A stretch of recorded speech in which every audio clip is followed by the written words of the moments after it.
কক্সবাজারের টেকনাফে মধ্যরাতে পাহাড় ধসে একই পরিবারের ৫ জন নিহত। উখিয়ায় রোহিঙ্গা ক্যাম্পে আরও ৫ জনের মৃত্যু। টানা বৃষ্টিতে আবারও দুর্ঘটনার শঙ্কা। অসচেতনতা ও কুসংস্কারের কারণে হাসপাতালে না যাওয়ায় গ্রামাঞ্চলে বাড়ছে করোনায় মৃত্যু। সবাইকে ভ্যাকসিন নেয়ার পরামর্শ। আগস্টে ভারতের সঙ্গে বর্ডার খুলে দেওয়ার চিন্তা, চালু হতে পারে ফ্লাইটও। নির্ভর করছে দুদেশের করোনা পরিস্থিতির উপর, জানালেন পররাষ্ট্র সচিব। এবং সহপাঠীকে আপত্তিকর ভিডিও পাঠিয়ে উত্ত্যক্ত করায় বুয়েট শিক্ষার্থীর বিরুদ্ধে তদন্ত কমিটি। জড়িত ৩ বন্ধুও। পারিবারিক সুশিক্ষার ঘাটতি, বলছেন বিশ্লেষকরা।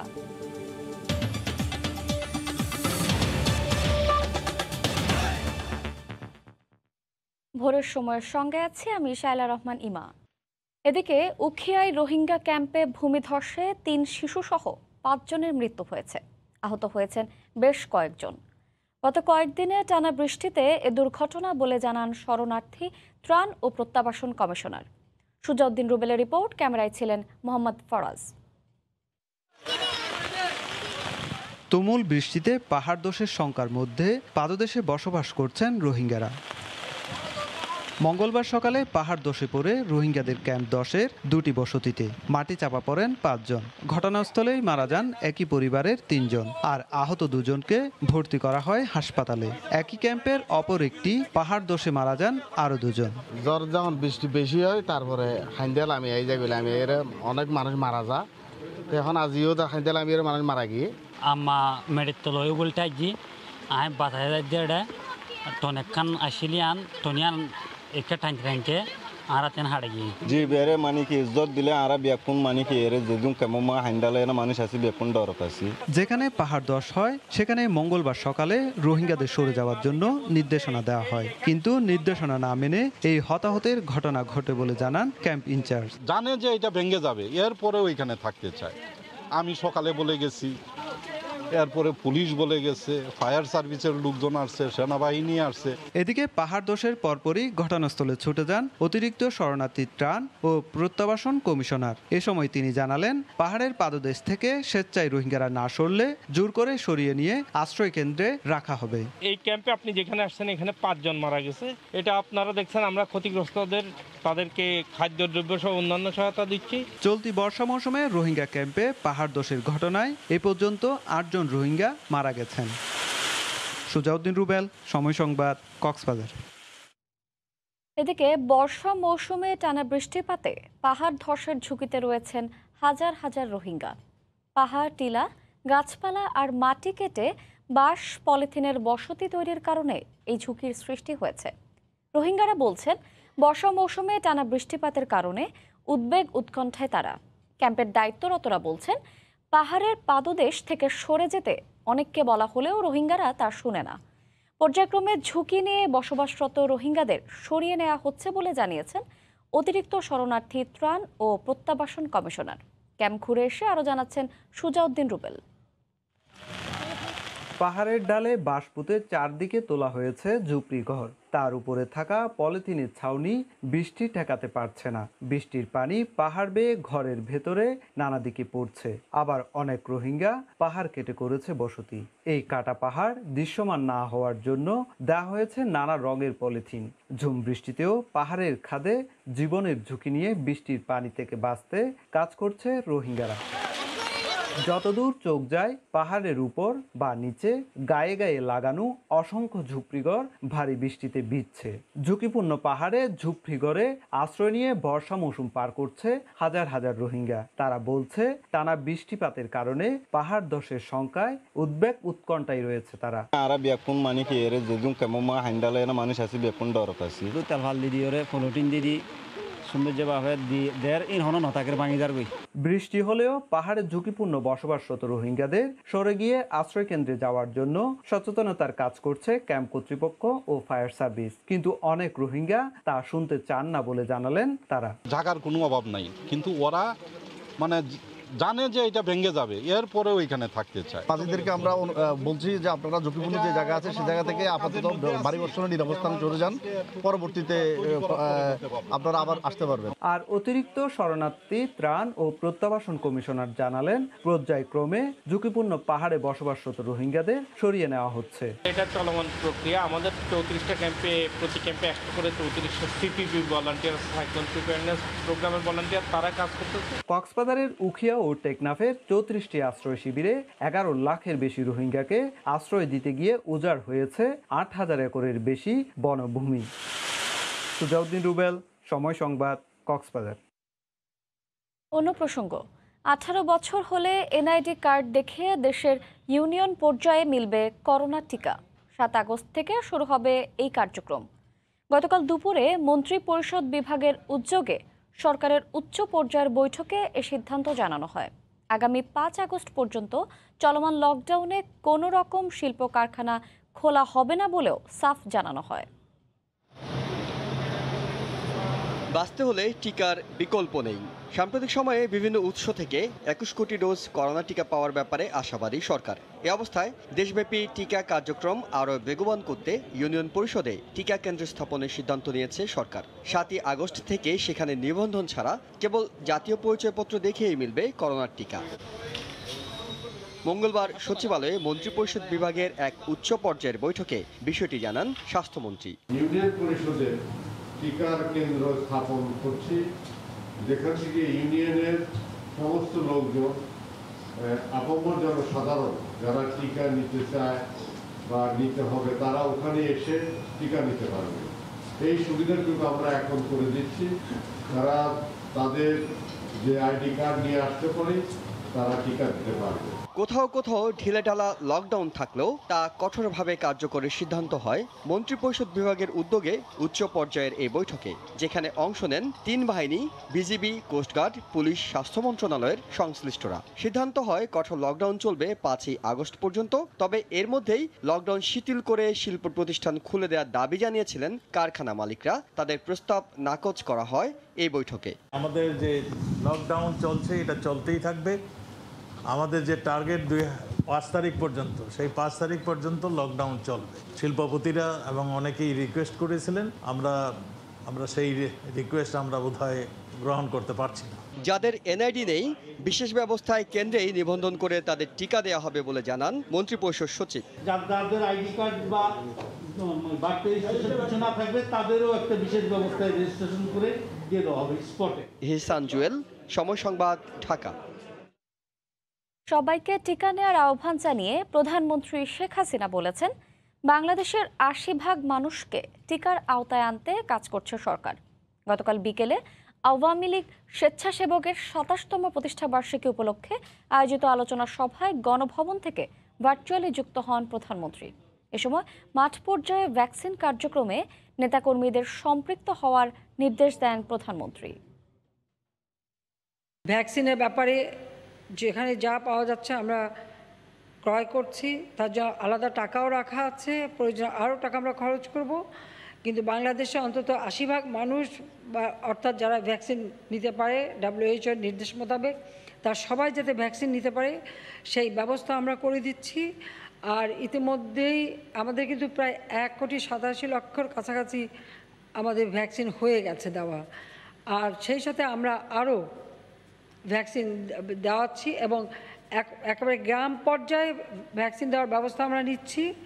সেখানে সবাইকে যে রেজিস্ট্রেশন শুধু করতে হবে তা না, তাদের আইডি কার্ড দিয়ে তারা সরাসরি এসে রেজিস্ট্রেশন করে ওখানেই নিতে পারবে, সেই ব্যবস্থা আমরা করে দিচ্ছি।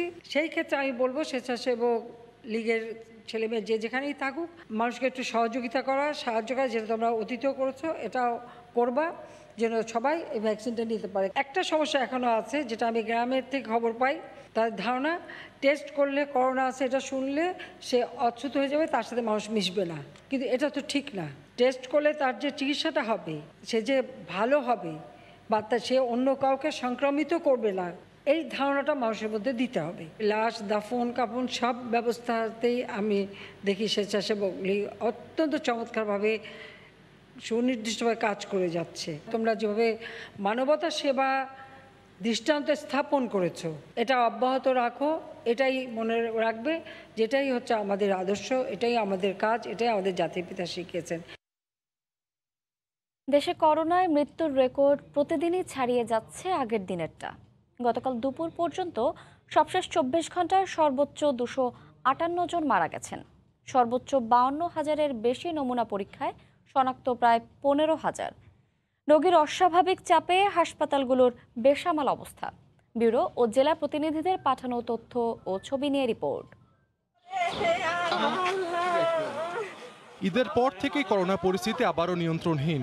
সংক্রমণ দাপিয়ে বেড়াচ্ছে এখন শহর থেকে গ্রামাঞ্চলে। প্রতিদিন সংক্রমণের সাথে মৃত্যুর সংখ্যা বাড়ছে আশঙ্কাজনকভাবে। হাসপাতালগুলোতে বাড়ছে আইসিইউর জন্য হাহাকার। প্রিয়জনকে বাঁচাতে স্বজনরা অক্সিজেন আর আইসিইউর খোঁজে ছোটাছুটি করছেন এক হাসপাতাল থেকে আরেক হাসপাতালে। 24 ঘন্টায় করোনায় সর্বোচ্চ মৃত্যু ঢাকা বিভাগে 84 জন। এছাড়া রংপুর বিভাগে 11 ও সিলেট বিভাগে 7 জন মারা গেছেন। চট্টগ্রাম বিভাগে করোনায় মারা গেছেন 61 জন। এদের মধ্যে চট্টগ্রামের 18, কুমিল্লার 15, চাঁদপুরের 9, নোয়াখালীর 5, ফেনী ও লক্ষ্মীপুরের 4 জন করে ও কক্সবাজারের 3 জন রয়েছেন। শনাক্তের হার 35%। প্রতিদিনই রোগীর চাপ বাড়ছে হাসপাতালগুলোতে। খুলনা বিভাগে করোনা শনাক্ত হয়ে মারা গেছেন 50 জন। বিভাগে শনাক্তের হার 28%। রাজশাহী বিভাগে করোনা 21 জনের মৃত্যু হয়েছে। এদের মধ্যে বগুড়ার 6, রাজশাহী ও সিরাজগঞ্জে 4 জন করে, পাবনার 3, নাটোরের 2 ও জয়পুরহাটের 1 জন রয়েছেন। শনাক্তের হার 25%। চাপটা একটু বেশি, মারা যাচ্ছে অনেক। আল্লাহ ছাড়া কেউ পারবে না এই করোনা থামাতে। ময়মনসিংহ বিভাগে মারা গেছেন 11 জন। এদের মধ্যে ময়মনসিংহ জেলার 7 জন, নেত্রকোনার 3 ও জামালপুরের 1 জন রয়েছেন। শ্বাসকষ্ট অনেক, কিন্তু অক্সিজেন মাঝে মাঝে কেউ পাচ্ছে কেউ পাচ্ছে না। গেলে না ডাইরেক্ট না করে আইসিও নাই। কালকে আমার বিয়েটা আইসিউর জন্য মারা গেল। এমন একটা পর্যায়ে হাসপাতালে তারা ভর্তি হচ্ছে, কোনো কিছু ব্যবস্থাপনা দেওয়ার আগেই তারা মৃত্যুবরণ করতেছে। বরিশাল বিভাগে 13 জন ও জেলায় 3 জনের মৃত্যু হয়েছে। বিভাগের সর্বোচ্চ মৃত্যু পিরোজপুরে 4 জন। এছাড়া একদিনে করোনায় ফরিদপুরে 3 জন, গাজীপুরের 5 ও রাজবাড়ীতে 4 জনের মৃত্যু হয়েছে। সাহাল আব্দুল আলভি, সময় সংবাদ। করোনার ভারতীয় ডেল্টা ভ্যারিয়েন্টে বিপর্যস্ত সব বয়সীরাই। 2 মাসে মোট মৃত্যুর 21% বয়সী 31 থেকে 50 বছরের মধ্যে। জুনের আগে এ বয়সীদের মৃত্যুহার ছিল 16%। ফারুক ভুঁইয়া রবিনের রিপোর্ট। ঢাকার বেরাদের আজিজ মিয়া কিংবা কেরানীগঞ্জের তাসলিমা বেগম, দুজনের বয়সী 40-এর কোঠায় দুজনকেই প্রাণ হারাতে হলো করোনায়। সোয়াইবারই পারলাম না, যেহেতু অস্থির, বুঝি নাই যে এইভাবে মৃত্যু এইভাবে হয়ে যায়। বয়স তো কম, ভাবতে পারিনি যে এই বয়সে মারা যায়। দেশে কোভিডের তৃতীয় ঢেউয়ে ক্রমেই বাড়ছে মাঝবয়সীদের মৃত্যুহার। জুন মাসের প্রথম দিন পর্যন্ত 31 থেকে 50 বছর বয়সীদের কোভিডে প্রাণ হারানোর হার ছিল মোট মৃত্যুর 16%। কিন্তু জুন ও জুলাইয়ে এ হার 21%। অন্যদিকে 21 থেকে 30 বছর বয়সীদের চিত্র উদ্বেগজনক। কোভিডের তৃতীয় ঢেউয়ে তাদের মৃত্যুহার 2.74%, যা আগের যে কোনো সময়ের তুলনায় বেশি। অরিজিনাল ভেরিয়েন্টটা ছিল এবং সাউথ আফ্রিকা, ইউকে ভেরিয়েন্ট ছিল, সেগুলো তো কম ছিল, কিন্তু ডেল্টাতে এসে এটা কোনো এজ কেয়ার ছেড়ে দিচ্ছে না। তাহলে এটাই ভয়ঙ্কর। ইয়াংরা যেন মনে না করে যে আমরা মুক্ত আছি। এদিকে দেশে মোট মৃত্যুহারও বাড়ছে। ভারতকে ছাড়িয়ে বাংলাদেশের অবস্থান এখন দক্ষিণ এশিয়ায় তৃতীয়। বর্তমানে শনাক্তের বিপরীতে মৃত্যু 1.65%, যা 1 মাস আগেও ছিল 1.59%। স্বাস্থ্য অধিদপ্তর বলছে, রোগীদের হাসপাতালে আসতে দেরি করার কারণে বাড়ছে মৃত্যু। অন্যদিকে বিশেষজ্ঞরা দায়ী করছেন হাসপাতাল ব্যবস্থাপনা নিয়ে আস্থার সংকটকে। একটি বড় সংখ্যক রোগী কিন্তু প্রাথমিক উপসর্গকে ডিনাই করেছেন, চিকিৎসা কেন্দ্রে আসতে অনেক ক্ষেত্রে অস্বীকার করেছেন, খুব গুরুতর অসুস্থ অবস্থায় তারা এসেছেন, এবং যে কারণে মৃত্যু সংখ্যাটি গত কিছুদিনে আমরা দেখেছি বেড়েছে। দেশে কোভিড আক্রান্ত হয়ে কেবল জুলাইয়ে প্রাণহানি 5000-এর বেশি। ফারুক ভুঁইয়া, রবিন, সময় সংবাদ, ঢাকা। করোনা টিকা নিবন্ধনের ওয়েবসাইট সুরক্ষা হ্যাক হয়েছে সন্দেহে থানায় সাধারণ ডায়েরি করেছে চট্টগ্রাম মেডিকেল কলেজ হাসপাতাল কর্তৃপক্ষ। মঙ্গলবার হাসপাতালের উপপরিচালক ডাক্তার আফতাব উদ্দিন ৫লাশ থানায় এই জিডি করেন। এতে উল্লেখ করা হয়, কয়েকদিন ধরে বিভিন্ন ব্যক্তি সুরক্ষা ওয়েবসাইট থেকে পাঠানো SMS দিয়ে টিকা নিতে আসছেন, অথচ তাদের এখনও টিকা দেওয়ার তারিখ নির্ধারণ হয়নি। এ অবস্থায় হাসপাতাল কর্তৃপক্ষের সন্দেহ হয়, তাদের ধারণা কোনো একটি চক্র হ্যাকের মাধ্যমে ওয়েবসাইটে ঢুকে গণহারে SMS পাঠিয়ে বিশৃঙ্খলা সৃষ্টির চেষ্টা চালাচ্ছে। আগস্টে সীমিত পরিসরে ভারতের সঙ্গে স্থল সীমান্ত খুলে দেয়া ও আকাশপথে ফ্লাইট চালুর বিষয়ে ভাবছে সরকার। পররাষ্ট্র সচিব মাসুদ বিন মোমেন সময় সংবাদকে জানান, ভারত এবং দেশের করোনা পরিস্থিতি বিবেচনা করে এ বিষয়ে চূড়ান্ত সিদ্ধান্ত নেওয়া হবে। সংক্রমণ হার ৫% নিচে নামলেই সীমান্ত খোলা যেতে পারে বলে মত জনস্বাস্থ্য বিশেষজ্ঞদের। সাতিরা শারমিনের রিপোর্ট। ভারতের করোনা পরিস্থিতি খারাপ হতে শুরু করে চলতি বছরে। ডেল্টা ভ্যারিয়েন্ট আর মৃত্যুর সংখ্যা বাড়ার সঙ্গে সঙ্গে বাংলাদেশ প্রতিবেশী এই দেশের সঙ্গে প্রথম দফায় স্থল সীমান্ত ও বিমান যোগাযোগ বন্ধ করে দেয় ২৬ এপ্রিল। ভারত থেকে অসুস্থ রোগী সহ নানান কাজে আটকে পড়া নাগরিকদের ফিরিয়ে আনতে খোলা রাখা হয় বেনাপোল ও আগরতলা সীমান্ত। পরে চাপ বেড়ে যাওয়ায় সীমিত আকারে খুলে দেওয়া হয় দর্শনা, হিলি ও সোনা মসজিদ সীমান্ত। তবে ভারতের করোনা পরিস্থিতির উন্নতি হওয়ায় এবার স্থল সীমান্ত ও এয়ার বাবলের মাধ্যমে সীমিত পরিসরে ফ্লাইট চালুর কথা ভাবছে সরকার। পররাষ্ট্র সচিব মাসুদ বিন মোমেন সময় সংবাদকে জানান, সবকিছু বিবেচনায় নিয়ে আগস্টে এ বিষয়ে চূড়ান্ত সিদ্ধান্ত হতে পারে। তখন যদি নাম্বারসগুলো যদি দুই দেশের ভালো থাকে তাহলে আমরা হয়তো একটা সুইটেবল সময় হয়তো সীমিত আকারে, এখন লাস্ট যে এয়ার বাবলের যে নাম্বারসগুলো ছিল সেটা হয়তো ইমিডিয়েটলি করা যাবে না, বাট হয়তো সপ্তাহে 1টা বা 2টা ফ্লাইট এদিক থেকে ওদিকে তার স্বাস্থ্যবিধি মেনে একটা সম্ভাবনা হতে পারে সামনে মাসে। এদিকে সংক্রমণের হার ৫% নিচে নামলেই সীমান্ত খোলার পরামর্শ জনস্বাস্থ্য বিশেষজ্ঞদের। শনাক্তের হারটা অন্তত ৫% নিচে নামলে আমরা তখন বলতে পারি যে হ্যাঁ, আমাদের সেটা নিরাপদ, অনেক মোটামুটি নিরাপদ, পুরোপুরি নিরাপদ তো অবশ্যই না, এবং আমাদের সীমান্ত খোলা যেতে পারে। ভারতের সঙ্গে ৩১ জুলাই পর্যন্ত সীমান্ত বন্ধ রেখেছে বাংলাদেশ। সাতিলা শারমিন, সময় সংবাদ, ঢাকা। কঠোর বিধিনিষেধের বিরোধিতার নামে বৃহত্তর চট্টগ্রামে জামায়াত শিবির বড় ধরনের নাশকতার পরিকল্পনা করেছিল, কিন্তু পুলিশি তৎপরতায় তা নস্যাৎ হয়ে গেছে। ঢাকা চট্টগ্রাম এবং চট্টগ্রাম কক্সবাজার মহাসড়ক অবরোধ করার পাশাপাশি সরকারি স্থাপনায় হামলার পরিকল্পনা নিয়েছিল তারা। নাশকতার পরিকল্পনার সময় ১৯ জনকে আটকের পর বের হয়ে আসছে চাঞ্চল্যকর তথ্য। সাখাওয়াত টিপুর ক্যামেরায় বিস্তারিত জানাচ্ছেন কমল দে। গত কয়েকদিন ধরে বিভিন্ন দেশে লকডাউন বিরোধী বিক্ষোভ চলছে। সেই ইস্যুকে সামনে রেখে বাংলাদেশে বড় ধরনের নাশকতার পরিকল্পনা নিয়েছিল জামায়াত শিবিরের নেতা কর্মীরা, কিন্তু সোমবার রাতে পুলিশের বিশেষ অভিযানে আপাতত সেই পরিকল্পনা নস্যাৎ হয়ে গেছে। চট্টগ্রাম অংশে নাশকতা সৃষ্টির পরিকল্পনার গোপন বৈঠকে হানা দিয়ে সংগঠনটির ১৯ জন নেতাকর্মীকে আটক করে। তাদের প্ল্যান ছিল চলমান লকডাউনকে ঘিরে দেশে একটি অস্থিতিশীল পরিস্থিতি সৃষ্টির জন্য চট্টগ্রাম কক্সবাজার মহাসড়ক কিংবা কোনো সরকারি স্থাপনায় একটি নাশকতামূলক কর্মকাণ্ড ঘটিয়ে চট্টগ্রামে একটি বিশৃঙ্খল পরিস্থিতি সৃষ্টি করা। মূলত ঢাকা চট্টগ্রাম এবং চট্টগ্রাম কক্সবাজার মহাসড়কে অবস্থান নেওয়ার পাশাপাশি সরকারি স্থাপনা ছিল তাদের হামলার প্রধান লক্ষ্যবস্তু। জিজ্ঞাসাবাদে এমন তথ্য পেয়েছে পুলিশ। জড়ো হয়ে তারা যে কোনো নাশকতার পরিকল্পনা অথবা এই যে চলমান যে লকডাউন আছে, লকডাউন বিরোধী কর্মকাণ্ড পরিচালনা করতে পারে, এই সংবাদের ভিত্তিতে আমরা অভিযান করি এবং তাদেরকে আটক করি। বেশ কবছর আত্মগোপনে থাকার পর এই নাশকতার মাধ্যমে আবারও প্রকাশ্যে আসার পরিকল্পনা ছিল তাদের। ১৯ জনকে আটকের ঘটনায় নগরীর চাঁদগাঁও থানায় পৃথক 2টি মামলা দায়ের করেছে পুলিশ। কমল দে, সময় সংবাদ, চট্টগ্রাম। করোনার টালমাটাল অবস্থার মধ্যেই প্রতিদিন রেকর্ড ভাঙছে ডেঙ্গু। গতকাল দুপুর পর্যন্ত ২৪ ঘন্টায় সর্বোচ্চ ১৪৩ জন হাসপাতালে ভর্তি হয়েছেন।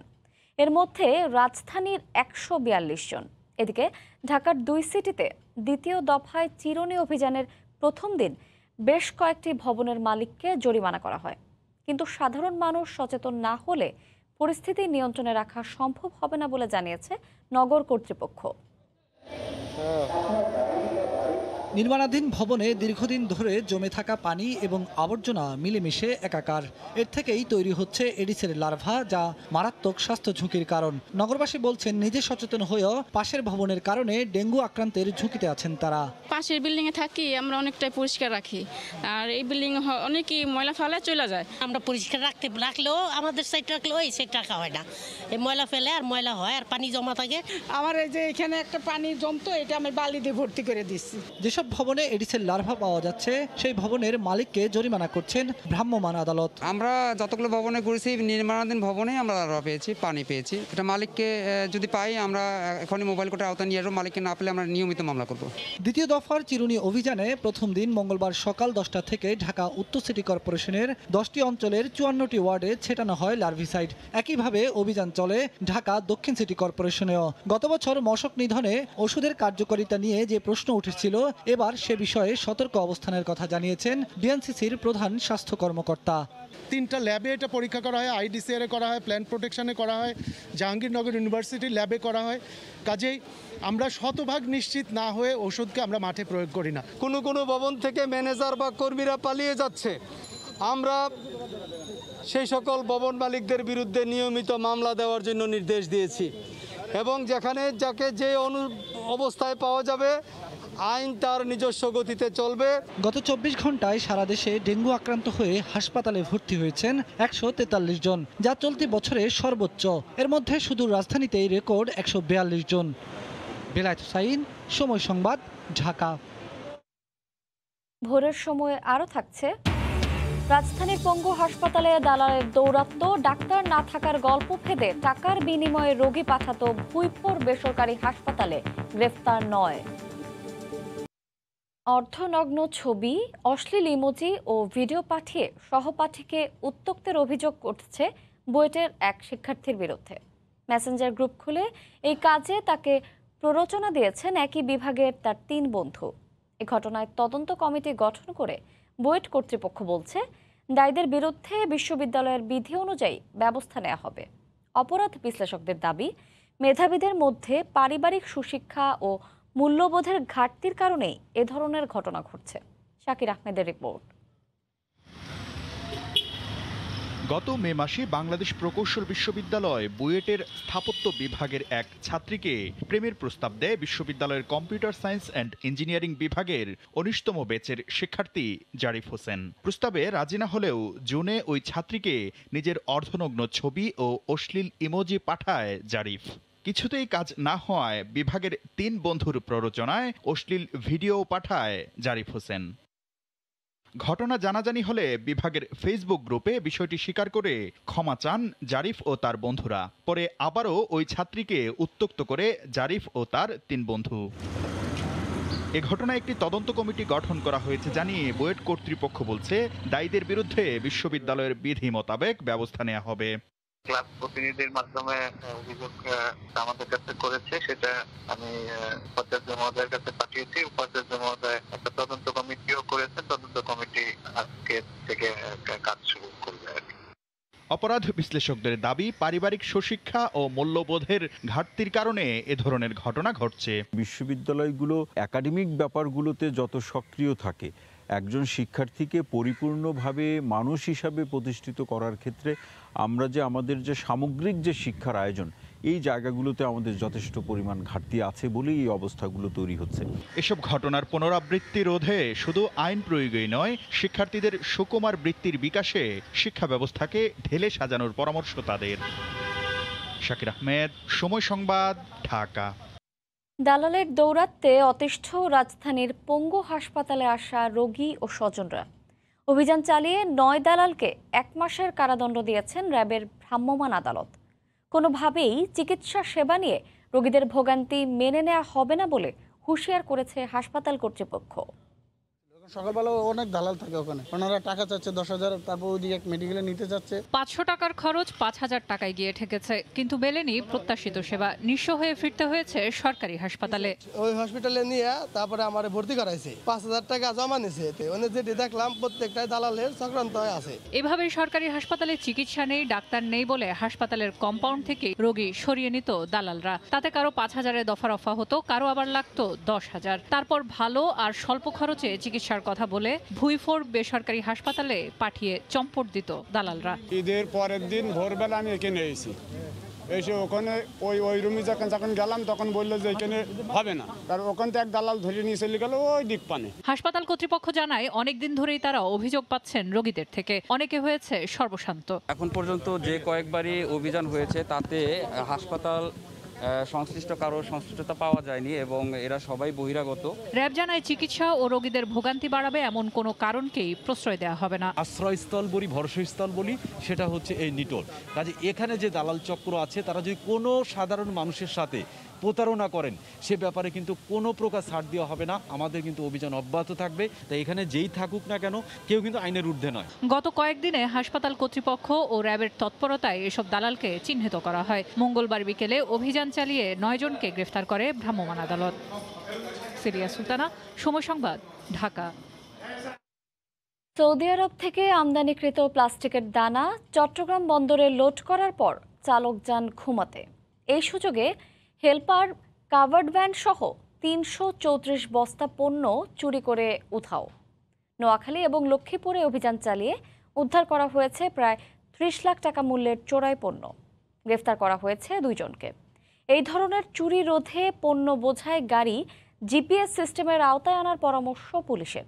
বুলবুল রেজার রিপোর্ট। চট্টগ্রাম বন্দরে এই কাভার্ড ভ্যানটিতে 334 বস্তা প্লাস্টিকের দানা লোডিং শেষে চালক ঘুমাতে যান। হেলপার এই সুযোগে পণ্য বোঝাই ভ্যানটি চুরি করে রওনা হন ঢাকার উদ্দেশ্যে। পুলিশকে বিষয়টি জানানোর পর যাত্রাবাড়ির ধলপুরে আটক করা হয় ভ্যানটি। গ্রেফতার করা হয় 2 জনকে। হেলপারের দেয়া তথ্যে নোয়াখালী এবং লক্ষ্মীপুরে অভিযান চালিয়ে উদ্ধার করা হয় চোরাই পণ্যগুলো। চট্টগ্রাম থেকে ঢাকায় আসার পথে তারা পণ্যগুলো লুকিয়েছিল সেখানে। সৌদি আরব থেকে এক ব্যবসায়ী প্রায় 30 লাখ টাকার প্লাস্টিকের দানা আমদানির পর একটি ট্রান্সপোর্ট কোম্পানির হাতে তুলে দিয়েছিলেন। চালানটি পৌঁছে দেওয়ার কথা ছিল গাজীপুরে। বিভিন্ন পরিবহন কোম্পানিতে চালকের সহযোগী হিসেবে কাজ করলেও গ্রেফতার 2 জনই পণ্য বোঝাই পিকআপ ও কাভার্ড ভ্যান চুরির সঙ্গে জড়িত থাকার তথ্য পেয়েছে পুলিশ। মূলত তার সহযোগীদেরকে নিয়ে সে এই কাজটুকু করত এবং সে যেটা করত সে এই মালামালগুলি নিয়ে সে বিভিন্ন জায়গায় প্রথমে স্টোর করত। তারপর ওখান থেকে সে স্টোর করে সেখান থেকে সে কিছু ব্যবসায়ী সে খুঁজতো যে যাদের কাছে সেই কাঁচামালগুলি বিক্রি করতে পারবে, অল্প অল্প করে তাদের কাছেও সে পৌঁছে দিত টাকার বিনিময়ে। তো এইভাবে দেখা গেছে যে আমদানিকারকের বিপুল পরিমাণ অর্থের ক্ষতি হয়। এই ধরনের চুরি রোধে গাড়ি জিপিএস সার্ভিসের আওতায় আনার অনুরোধ পুলিশের। পরিবহন মালিক যারা আছেন তারা প্রত্যেকটা পরিবহনের যদি জিপিএস সিস্টেমটা তারা যদি লাগিয়ে নেন তাহলে হয়তো আমরা খুব সহজেই পরিবহনটাকে শনাক্ত করতে সক্ষম হব। এই চক্রের সঙ্গে জড়িত আরও 2 জনের নাম পেয়েছে পুলিশ। তাদের ধরতে অভিযান অব্যাহত আছে। চক্রের 2 জনকে আমরা বুলবুল রেজা, সময় সংবাদ, ঢাকা। কঠোর বিধিনিষেধের 5ম দিনে গতকালও অনেকটাই আগের চেহারায় ছিল রাজধানী। বাস ছাড়া সবই চলে রাস্তায়। স্বাস্থ্যবিধির তোয়াক্কা না করেই রিকশা ও বিভিন্ন যানবাহনে চলাচল বেড়েছে। করোনা সংক্রমণ রোধে দেশে কাগজে কলমে কঠোর বিধিনিষেধ চললেও বাস্তব চিত্র এমনই। রাজধানীতে গাদাগাদি ঠাসাঠাসি করে চলছে ভ্যান ও রিকশা, যেখানে উল্টা সংক্রমণ বাড়ার আশঙ্কা অনেক বেশি। রাস্তায় বের হওয়া যাত্রীরা বলছেন অফিস খোলা, তাই বাধ্য হয়ে তাদের বের হতে হয়েছে। গণপরিবহন না থাকার সুযোগে 8 থেকে 10 গুণ বেশি ভাড়া দিতে হচ্ছে বলে অভিযোগ তাদের। আমরা যেভাবে প্রত্যেকদিন অফিস করতেছি ভ্যানে রিক্সায় করে অন্তত আমাদের 5 থেকে 10 গুণ বেশি ভাড়া হইতেছে। ক্ষতিগ্রস্ত আমরা। 1 টাকার ভাড়া, শনি টাকা 10 টাকা ভাড়া, আমি 80 টাকা দিয়ে আসছি। এখান থেকে ভাড়া সম্ভব সর্বোচ্চ হলে 30 থেকে 35, 400 টাকা যাচ্ছে।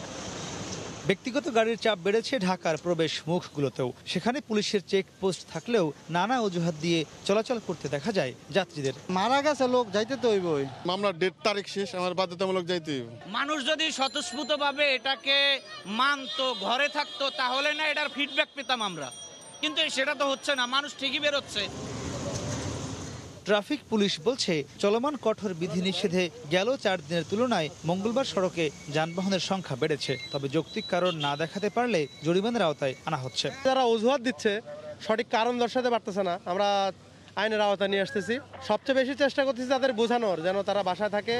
এদিকে মঙ্গলবার ঢাকার বাইরের সড়কেও সাধারণ মানুষ ও যানবাহন ছিল তুলনামূলক বেশি। চট্টগ্রাম, খুলনা, রাজশাহী ও ময়মনসিংহ শহরে কঠোর বিধিনিষেধের মধ্যে চলতে দেখা যায় অটোরিকশা সহ বিপুল সংখ্যক ব্যক্তিগত গাড়ি। মাহমুদ রাকিব, সময় সংবাদ, ঢাকা। করোনা সংক্রমণ মোকাবিলায় চলছে কঠোর বিধিনিষেধ। এর মধ্যেও নানা উপায়ে রাজধানীমুখী হচ্ছে সাধারণ মানুষ। এ বিষয়ে বিস্তারিত জানাতে গাজীপুর থেকে যুক্ত হচ্ছেন সহকর্মী রাজিবুল হাসান। সরাসরি যাচ্ছি তার কাছে। রাজীব, ইমা, ষষ্ঠ দিনের লকডাউনে কিন্তু এখনো গাড়ি চলাচল করছে, বিশেষ করে যেসব গাড়ি হচ্ছে ব্যক্তিগত যানবাহন এবং ছোট ছোট যান যেগুলো রয়েছে সেগুলো চলাচল করছে। ভোর থেকে ঢাকা ময়মনসিংহ এবং ঢাকা টাঙ্গাইল মহাসড়কে আমি অবস্থান করেছি, দেখেছি যে মানুষ কিন্তু সেই আগের মতোই হেঁটে এই যে গাজীপুর চৌরাস্তা সেটি পার হচ্ছে এবং রাজধানীর মুখী তাদের যাত্রা দেখেছি। আপনারা এখন যে দৃশ্যটি দেখছেন এটি হচ্ছে গাজীপুর চান্দনা চৌরাস্তা। অনেক শ্রমজীবী মানুষ এখানে এসে জড়ো হয়েছে ভোর থেকে। তাদের যে কাজের সন্ধান, সেই কাজের সন্ধানেই কিন্তু এখানে বের হয়েছে। কারণ হিসেবে আমি যদি বলি যে এই যে লকডাউন চলছে, এই লকডাউনে কিন্তু বন্ধ রয়েছে সব ধরনের প্রতিষ্ঠান। যে কারণে এই যে শ্রমজীবী মানুষ, এই শ্রমজীবী মানুষ কিন্তু যেসব জায়গায় কাজ করতেন, অর্থাৎ প্রতিদিনকার চুক্তিতে তারা যে দিনমজুরি খাটতেন, সেই কাজ অনেকটাই কমে এসেছে। যে কারণে ভোর থেকে এই চৌরাস্তা এলাকায় এই যে শ্রমজীবী মানুষ তারা এখানে অপেক্ষা করেন কাজের। অনেকেই খুব অল্প টাকায় দু একজন কাজ পেলেও বেশিরভাগই কিন্তু কাজ না পেয়ে বাড়ি ফিরতে হয়। যে কারণে তারা আমাদেরকে জানিয়েছেন যে লকডাউনে তাদের প্রভাব পড়েছে। যদিও জেলা প্রশাসনের পক্ষ থেকে বেশ কিছু জায়গায় ত্রাণ দেওয়া হয়েছে বলে আমাদেরকে জানানো হয়েছে জেলা প্রশাসন থেকে, কিন্তু তারপরেও সেটি প্রয়োজনের তুলনায় একেবারেই অপর্যাপ্ত। যেই কারণে কিন্তু এই দিনমজুর যারা রয়েছে তাদের কিন্তু আসলে এই কষ্টের শেষ নেই। এই যে টানা লকডাউন, সেই লকডাউনে আপনারা দেখছেন যে বসে রয়েছে দিনমজুর যারা ভোর থেকে এই চৌরাস্তায় এসেছে এবং তারা যে কাজ করে কাজের সরঞ্জাম নিয়ে খুব দীর্ঘ সময় ধরেই এখানে বসে আছে কাজের সন্ধানে। কিন্তু আসলেই আদৌ কি কাজ পাবে কিনা সেই নিরাশা নিয়েই কিন্তু তারা বসে আছেন এখানে। জানিয়ে রাখছি যে তাদের সঙ্গে আমরা কথা বলেছিলাম যে লকডাউন চলছে, সেই লকডাউনের মধ্যে কেন তারা বাড়ি থেকে বেরিয়েছেন কিংবা গাদাগাদি করে এখানে বসে রয়েছেন, সংক্রমণ ঝুঁকি রয়েছে। কিন্তু তারপরেও কিন্তু তারা বলছেন যে প্রতিদিনকার কাজ যদি না করেন তাহলে কিন্তু তাদের মধ্যে যে তাদের পরিবার এবং তাদের চলার যে বিষয়টি সেটি কিন্তু নিশ্চিত করা অনেকটাই কঠিন হয়ে পড়ে। যে কারণে লকডাউন ভঙ্গ করেই কিন্তু তাদের বের হতে হয়েছে তাদের কাজের সন্ধানে। এই যখন অবস্থা তখন আমি একজনের সঙ্গে একটু কথা বলতে চাই যে এই যে আপনারা বেরিয়েছেন, লকডাউন চলছে, সেই লকডাউনের মধ্যে কেন বেরিয়েছেন একটু যদি বলতেন। বাইরে তো আমরা কিন্তু আছে দেখি কেউ বাইরে সবাই তো চেষ্টা করে বড় তাহার লাগে, আমরাও চেষ্টা করি, চেষ্টা করি তো ভাবতেছি না কেন বাবা পয়সা নাই, খাদ্য নাই, তাহলে তো একটা মাস্ক কিনতে তো আর পয়সা লাগে না, আপনি মাস্ক পরেননি, এই যে অসচেতন ভাবে আপনারা ঘোরাফেরা করছেন, লকডাউন চলছে, সংক্রমণের এত ঝুঁকি, কেন আপনারা এইভাবে আসলে ঘোরাফেরা করছেন? মাস্ক তো পরা উচিত, কিংবা আপনাদের মধ্যে স্বাস্থ্য সচেতনতা নেই কেন? আপনারা বেরিয়েছেন কেন? স্বাস্থ্য সচেতনতা নেই কেন? কাজ নাই, কাম নাই, কি করবো? টাকা পয়সা নাই। শুনছিলেন যে এখানকার যে দিনমজুর রয়েছে তারা আমাদেরকে জানাচ্ছিলেন যে তাদের কর্ম না থাকার কারণে লকডাউনে তাদের অনেকটা কর্ম হারিয়েছেন এবং এই কারণেই তারা এই যে দিনমজুরের যে কাজ সেটি করার জন্য বেরিয়েছেন এবং এখানে অপেক্ষা করছেন।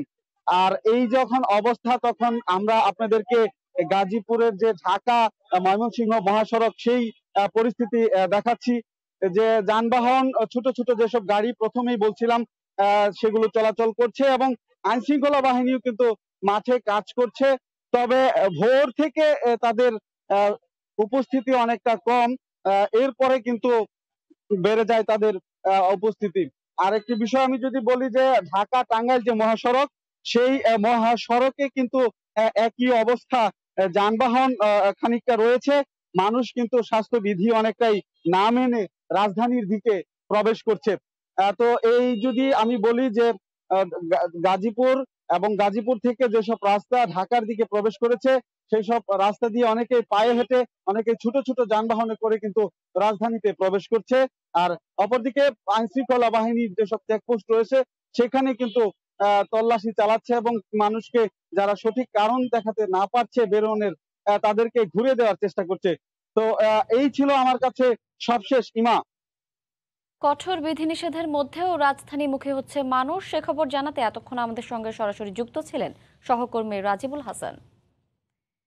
দেশজুড়ে যখন মারাত্মকভাবে ছড়িয়ে পড়ছে করোনার ভারতীয় ভ্যারিয়েন্ট, তখন ফেরিতে গাদাগাদি করে পদ্মা পাড়ি দিচ্ছেন বেপরোয়া মানুষ। কঠোর বিধিনিষেধের পরোয়া না করে শিমুলিয়া, বাংলা বাজার ও পাটুরিয়া, দৌলতদিয়া নৌরুট দিয়ে ঢাকায় ফিরছেন তারা। ফেরিতে থাকছে না স্বাস্থ্যবিধির বালাই। কঠোর বিধিনিষেধের পঞ্চম দিনেও মুন্সিগঞ্জের শিমুলিয়া ঘাটে চোখে পড়ে এমন ভিড়। ফেরি ভিড়তেই হুড়ুহুড়ি করে নামার চেষ্টা। মানুষের গাদাগাদিতে উধাও স্বাস্থ্যবিধি। সংক্রমণ ঝুঁকি উপেক্ষা করেই এভাবে রাজধানী ছুটছে অসংখ্য মানুষ। অতিরিক্ত ভাড়ায় ব্যাটারি চালিত autorickshaw, private car, microbus, pickup সহ নানা যানবাহনে ভেঙে ভেঙে গন্তব্যে ফিরছেন তারা। অনেকে পায়ে হেঁটেই রওনা দিয়েছেন। বেশি বেশি ভাড়াতে কষ্ট করে যাইতেছি। এত কষ্ট করে আইছি তো জরুরি কাজে লেগে যেতেছি।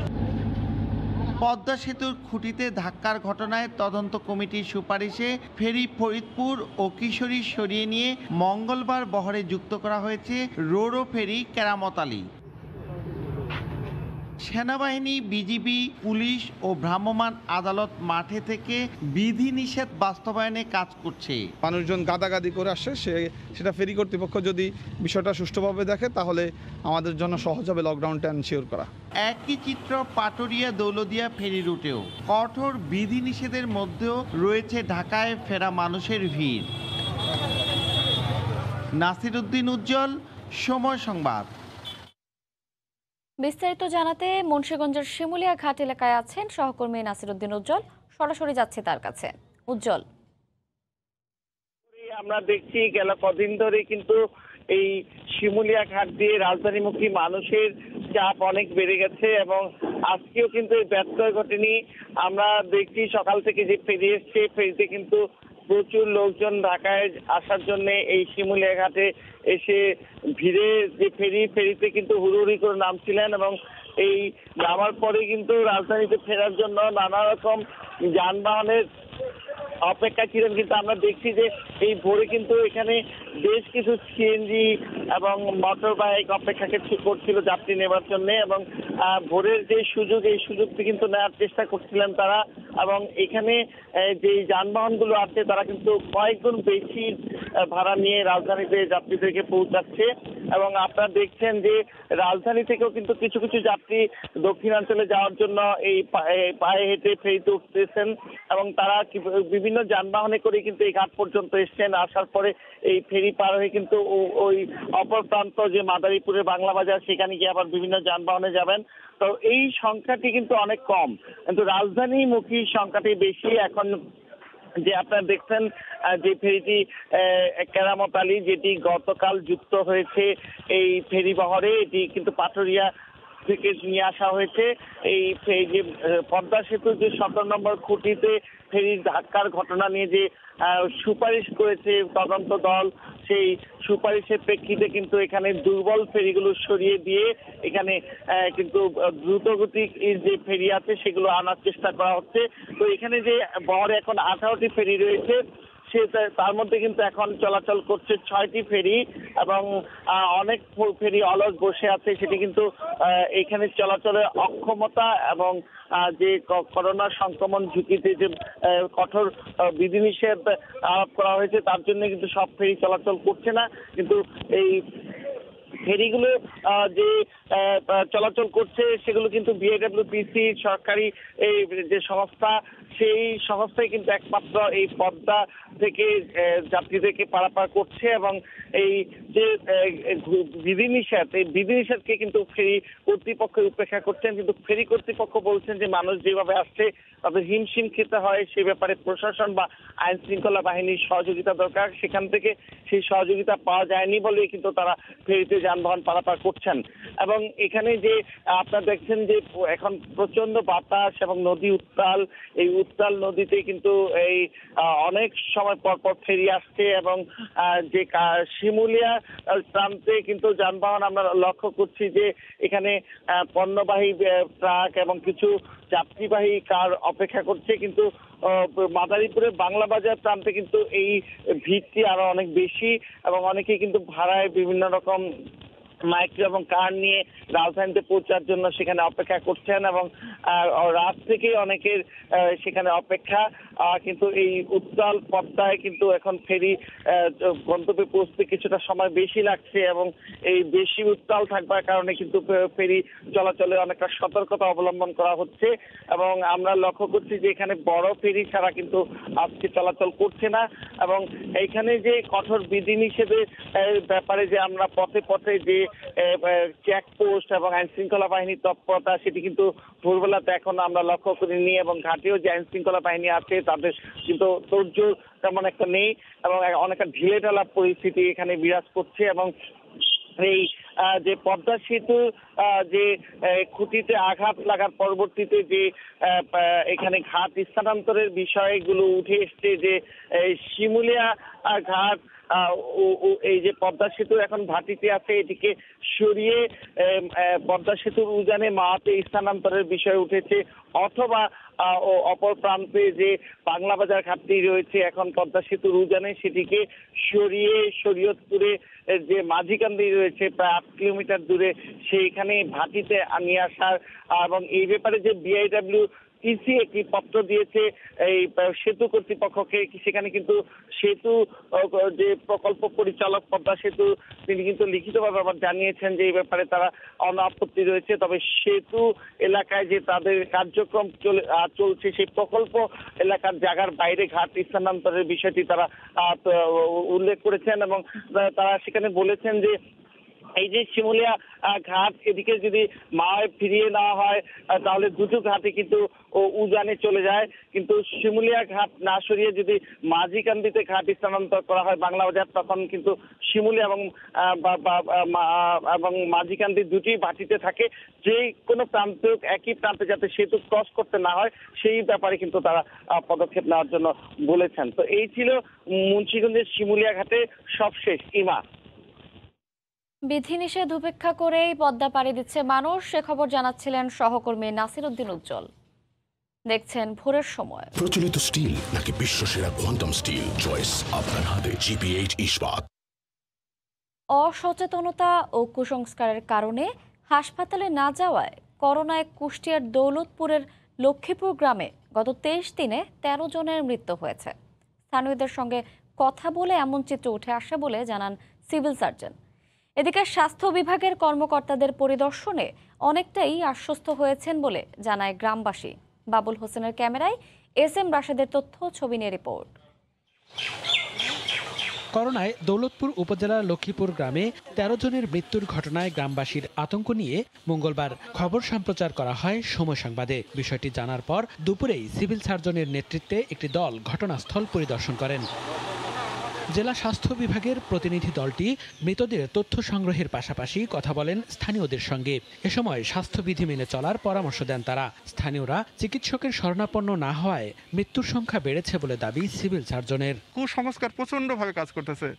এই রোগের শুরুর দিকে জুলাই মাসের 3 তারিখে যখন এখানকার 2-3 জন রোগী ঢাকা সহ বিভিন্ন হাসপাতালে গেছে এবং তারা যখন মারা যায়, গ্রামের ভিতর এটাই অপপ্রচার হয় যে হাসপাতালে নিয়ে গেলে রোগী মারা যাবে, অতএব আমরা নিজেরা যে ইনফেক্টেড হয়েছে আমরা প্রচার করব না অথবা হাসপাতালে নিয়ে যাব না। এটাই সবচেয়ে বেশি মৃত্যুর কারণ বলে এটা মনে করি। করোনা আক্রান্ত কিংবা যাদের উপসর্গ আছে তাদের চিকিৎসার আশ্বাস দেন সিভিল সার্জন। আর জেলার স্বাস্থ্য বিভাগের কর্মকর্তারা পরিদর্শন করায় খুশি স্থানীয়রা। অসুস্থতার কারণে আমাদের এই অসুস্থতাটা বেড়ে গেছে। জ্বর জ্বালা হলে ডাক্তারের নেওয়ার জন্য থাকতেবেন, মুখে মাস্ক দিয়ে মানুষের থেকে দূরে থাকার। করোনার উপসর্গ সংক্রান্ত তথ্য সংগ্রহের জন্য জেলা স্বাস্থ্য বিভাগের 3 সদস্যের একটি দল কাজ করছে গ্রামটিতে। সময় সংবাদ, কুষ্টিয়া। করোনা পরিস্থিতির বিস্তারিত জানাতে এই মুহূর্তে কুষ্টিয়া জেনারেল হাসপাতালের সামনে আছেন সহকর্মী SM রাশেদ। সরাসরি যাচ্ছে তার কাছে। রাশেদ, কুষ্টিয়ায় কিন্তু আসলে পাল্লা দিয়ে বাড়ছে করোনা আক্রান্ত রোগীর সংখ্যা এবং সেই সাথে বৃদ্ধি পাচ্ছে মৃত্যুর হারও। গত 24 ঘন্টায় শুধুমাত্র কুষ্টিয়া জেলাতে করোনা আক্রান্ত এবং করোনা উপসর্গ নিয়ে মোট 22 জনের মৃত্যু হয়েছে। তো কুষ্টিয়া জেলা হাসপাতালের যিনি তত্ত্বাবধায়ক আছেন তিনি আমাদেরকে জানিয়েছেন যে মূলত কুষ্টিয়া জেলা হাসপাতালের চিকিৎসা ব্যবস্থা কিন্তু আসলে অনেক কঠিন হয়ে যাচ্ছে চিকিৎসকদের জন্য। তো কারণ আশেপাশে বিভিন্ন জেলা থেকে এই করোনা আক্রান্ত রোগী যারা আছে তারা কিন্তু এই কুষ্টিয়া জেলা হাসপাতালে তারা চিকিৎসা নেওয়ার জন্য তো আসছে এবং অতিরিক্ত রোগী চিকিৎসা দিতে কিন্তু হিমশিম পাচ্ছে কুষ্টিয়া জেলা হাসপাতাল কর্তৃপক্ষ। এছাড়া কুষ্টিয়ায় যেটি 6টি উপজেলায় যে স্বাস্থ্য কমপ্লেক্স রয়েছে তারও চিত্র কিন্তু একই রকমের। কারণ এই ঢেউয়ে বিশেষ করে করোনা আক্রান্ত এই ঢেউয়ে কিন্তু সবচেয়ে বেশি কিন্তু গ্রামের সাধারণ মানুষ কিন্তু আক্রান্ত হচ্ছে, শুধুমাত্র অসচেতনতার কারণে কিন্তু আক্রান্ত হচ্ছে গ্রামের মানুষ। তো কুষ্টিয়া সিভিল সার্জন আমাদেরকে জানিয়েছেন যে মূলত কুষ্টিয়ায় কিন্তু গত 24 ঘন্টায় 463টি এই নমুনা পরীক্ষা করে কিন্তু 237 জনের রোগ শনাক্ত হয়েছে করোনা এবং যার হার ছিল কিন্তু খুবই উদ্বেগজনক এবং হার ছিল কিন্তু 49.2% এবং এটি ছিল কিন্তু কুষ্টিয়ার সর্বোচ্চ শনাক্তের হার। তো এই বিষয়ে আসলে সিভিল সার্জন আমাদেরকে জানিয়েছেন যে আসলে এখন শুধুমাত্র মানুষের সচেতনতা ছাড়া আসলে এই করোনা রোগ নিয়ন্ত্রণ করা কোনোভাবেই সম্ভব না। তো কুষ্টিয়া জেনারেল হাসপাতালে আবাসিক মেডিকেল অফিসার আমাদেরকে জানিয়েছেন যে মূলত কুষ্টিয়া জেনারেল হাসপাতালে কিন্তু ইতিমধ্যেই কিন্তু মোট 7 জন ইন্টার্নি ডাক্তার কিন্তু তারা করোনায় আক্রান্ত হয়েছে। তো কুষ্টিয়ার জেনারেল হাসপাতালে যে অবস্থা তাতে কিন্তু অধিকাংশ রোগী কিন্তু এখন মেঝেতে চিকিৎসা নিতে হচ্ছে, কারণ অতিরিক্ত রোগীর চাপে কিন্তু হিমশিম খাচ্ছে কুষ্টিয়া জেনারেল হাসপাতালে কর্তৃপক্ষ। তো ইতিমধ্যে কিন্তু 130টি বেডের অনুকূলে কিন্তু কেন্দ্রীয়ভাবে যে অক্সিজেন সরবরাহ করা হয় সেই অক্সিজেন রয়েছে এবং বাদ বাকি এই যে সাধারণ মানুষ রয়েছে তাদেরকে কিন্তু সিলিন্ডারের মাধ্যমে অক্সিজেন সরবরাহ করা হচ্ছে। তো কুষ্টিয়ার জেনারেল হাসপাতালে যে পরিস্থিতি এখন, এই পরিস্থিতিতে আসলে মানুষ সচেতনতা না হলে কিন্তু আসলে এই করোনা নিয়ন্ত্রণ সম্ভব হবে না বলে মনে করছে জেলা করোনা নিয়ন্ত্রণ কমিটির সদস্যরা। তো কুষ্টিয়ার এই বিষয়ে আসলে সিভিল সার্জন আরো জানিয়েছেন যে খুব শীঘ্রই কিন্তু কুষ্টিয়া জেনারেল হাসপাতালে থেকে শুরু করে এবং বিভিন্ন উপজেলায় কিন্তু ভ্যাকসিন যে বিষয়টা সেই ভ্যাকসিন কিন্তু দেওয়া শুরু করছে এবং ইতিমধ্যে কিন্তু কুষ্টিয়া জেলায় 7টি পয়েন্টে ভ্যাকসিন দেওয়া শুরু করেছে কিন্তু কুষ্টিয়া জেলা সিভিল সার্জনের অফিস থেকে। তো কুষ্টিয়া জেলা প্রশাসকের তথ্য মতে আরো জানা যায় যে মোটামুটি যে এই জেলায় যে লকডাউন, এই লকডাউন এবং নিয়ন্ত্রণ করার জন্য রোগ সংক্রামক নিয়ন্ত্রণ নির্মূল এবং সংক্রমণের 2018 সালের আইনের আওতায় কিন্তু 13টি ভ্রাম্যমাণ আদালত পরিচালনা করেছে কিন্তু কুষ্টিয়া জেলা প্রশাসনের পক্ষ থেকে। এতে কিন্তু 55টি এই মামলা হয় এবং এই মামলায় কিন্তু মোট 63 জনের বিভিন্ন অর্থদণ্ড এবং 6 জনকে কিন্তু কারাদণ্ড দেওয়া হয় কুষ্টিয়া জেলা প্রশাসনের পক্ষ থেকে। এবং এছাড়া কুষ্টিয়া জেলা প্রশাসনের পক্ষ থেকে সাধারণ মানুষের যে সচেতনতা এই বৃদ্ধি করার জন্য কিন্তু নানা ধরনের উদ্যোগ গ্রহণ করা হয়েছে তা এবং ইতিমধ্যে কিন্তু লিফলেট থেকে শুরু করে বিভিন্ন ধরনের কিন্তু নানা ধরনের প্রচার চালাচ্ছে কিন্তু কুষ্টিয়া জেলা প্রশাসনের পক্ষ থেকে। এবং এর সাথে সাথে যে লকডাউন বাস্তবায়নের জন্য কিন্তু কুষ্টিয়া জেলা পুলিশের পক্ষ থেকে নানা ধরনের উদ্যোগ গ্রহণ করা হয়েছে। বিশেষ করে কুষ্টিয়া শহর কেন্দ্রিক যে 7টি পয়েন্ট প্রবেশ দ্বার রয়েছে এই প্রবেশ দ্বারে কিন্তু 7টি পয়েন্টে কিন্তু কুষ্টিয়া জেলা পুলিশের পক্ষ থেকে সড়ক এবং যে পরিবহনগুলো আছে এগুলো নিয়ন্ত্রণ এবং যাতে কোনো গণপরিবহন থেকে শুরু করে যাতে অহেতুক মানুষ যাতে কোনোভাবে যানবাহন ব্যবহার করতে না পারে সেই বিষয়ে কিন্তু নিয়মিত অভিযান পরিচালনা করছে। এছাড়া 6টি কিন্তু তারা এখানে অভিযানিক দলকে তৈরি করে ইতিমধ্যে রেখেছে। তো কুষ্টিয়ার জেনারেল হাসপাতাল থেকে করোনা আক্রান্ত রোগী এবং মৃত্যু নিয়ে এই ছিল আমার কাছে সর্বশেষ তথ্য। কুষ্টিয়ায় করোনা পরিস্থিতির সবশেষ খবর জানাতে কুষ্টিয়া জেনারেল হাসপাতালের সামনে থেকে আমাদের সঙ্গে এতক্ষণ যুক্ত ছিলেন সহকর্মী SM রাশেদ। দেশের বিভিন্ন স্থানে চলছে দ্বিতীয় দফা করোনা টিকাদান কার্যক্রম। মঙ্গলবার সকাল থেকে চাঁদপুর জেনারেল হাসপাতালে টিকা নিতে আসেন অনেকেই। পার্বত্য রাঙামাটি জেলায় প্রতিটি কেন্দ্রে টিকা প্রত্যাশী মানুষের ভিড় থাকলেও স্বাস্থ্যবিধি ও সামাজিক দূরত্ব ছিল উপেক্ষিত। মাগুরায় 250 শয্যা হাসপাতালে প্রতিদিনই টিকা নিচ্ছেন অসংখ্য মানুষ। সিরাজগঞ্জে করোনা রোগীদের সহায়তার জন্য 10টি অক্সিজেন কনসেন্ট্রেটর উপহার দিয়েছেন সিরাজগঞ্জ 2 আসনের সংসদ সদস্য অধ্যাপক ডাক্তার হাবিবে মিল্লাত। মঙ্গলবার দুপুরে স্বাস্থ্য সুরক্ষা ফাউন্ডেশনের স্বেচ্ছাসেবকদের হাতে এই কনসেন্ট্রেটরগুলো তুলে দেন তিনি। দুইটি হটলাইনের মাধ্যমে 24 ঘন্টার জন্য এই অক্সিজেন সেবা সার্ভিস চালু থাকবে বলে জানান স্বাস্থ্য সুরক্ষা ফাউন্ডেশনের চেয়ারম্যান। কনসেন্ট্রেটরগুলো দিয়ে 5 মিনিটে 5 লিটার অক্সিজেন তৈরি করা যাবে।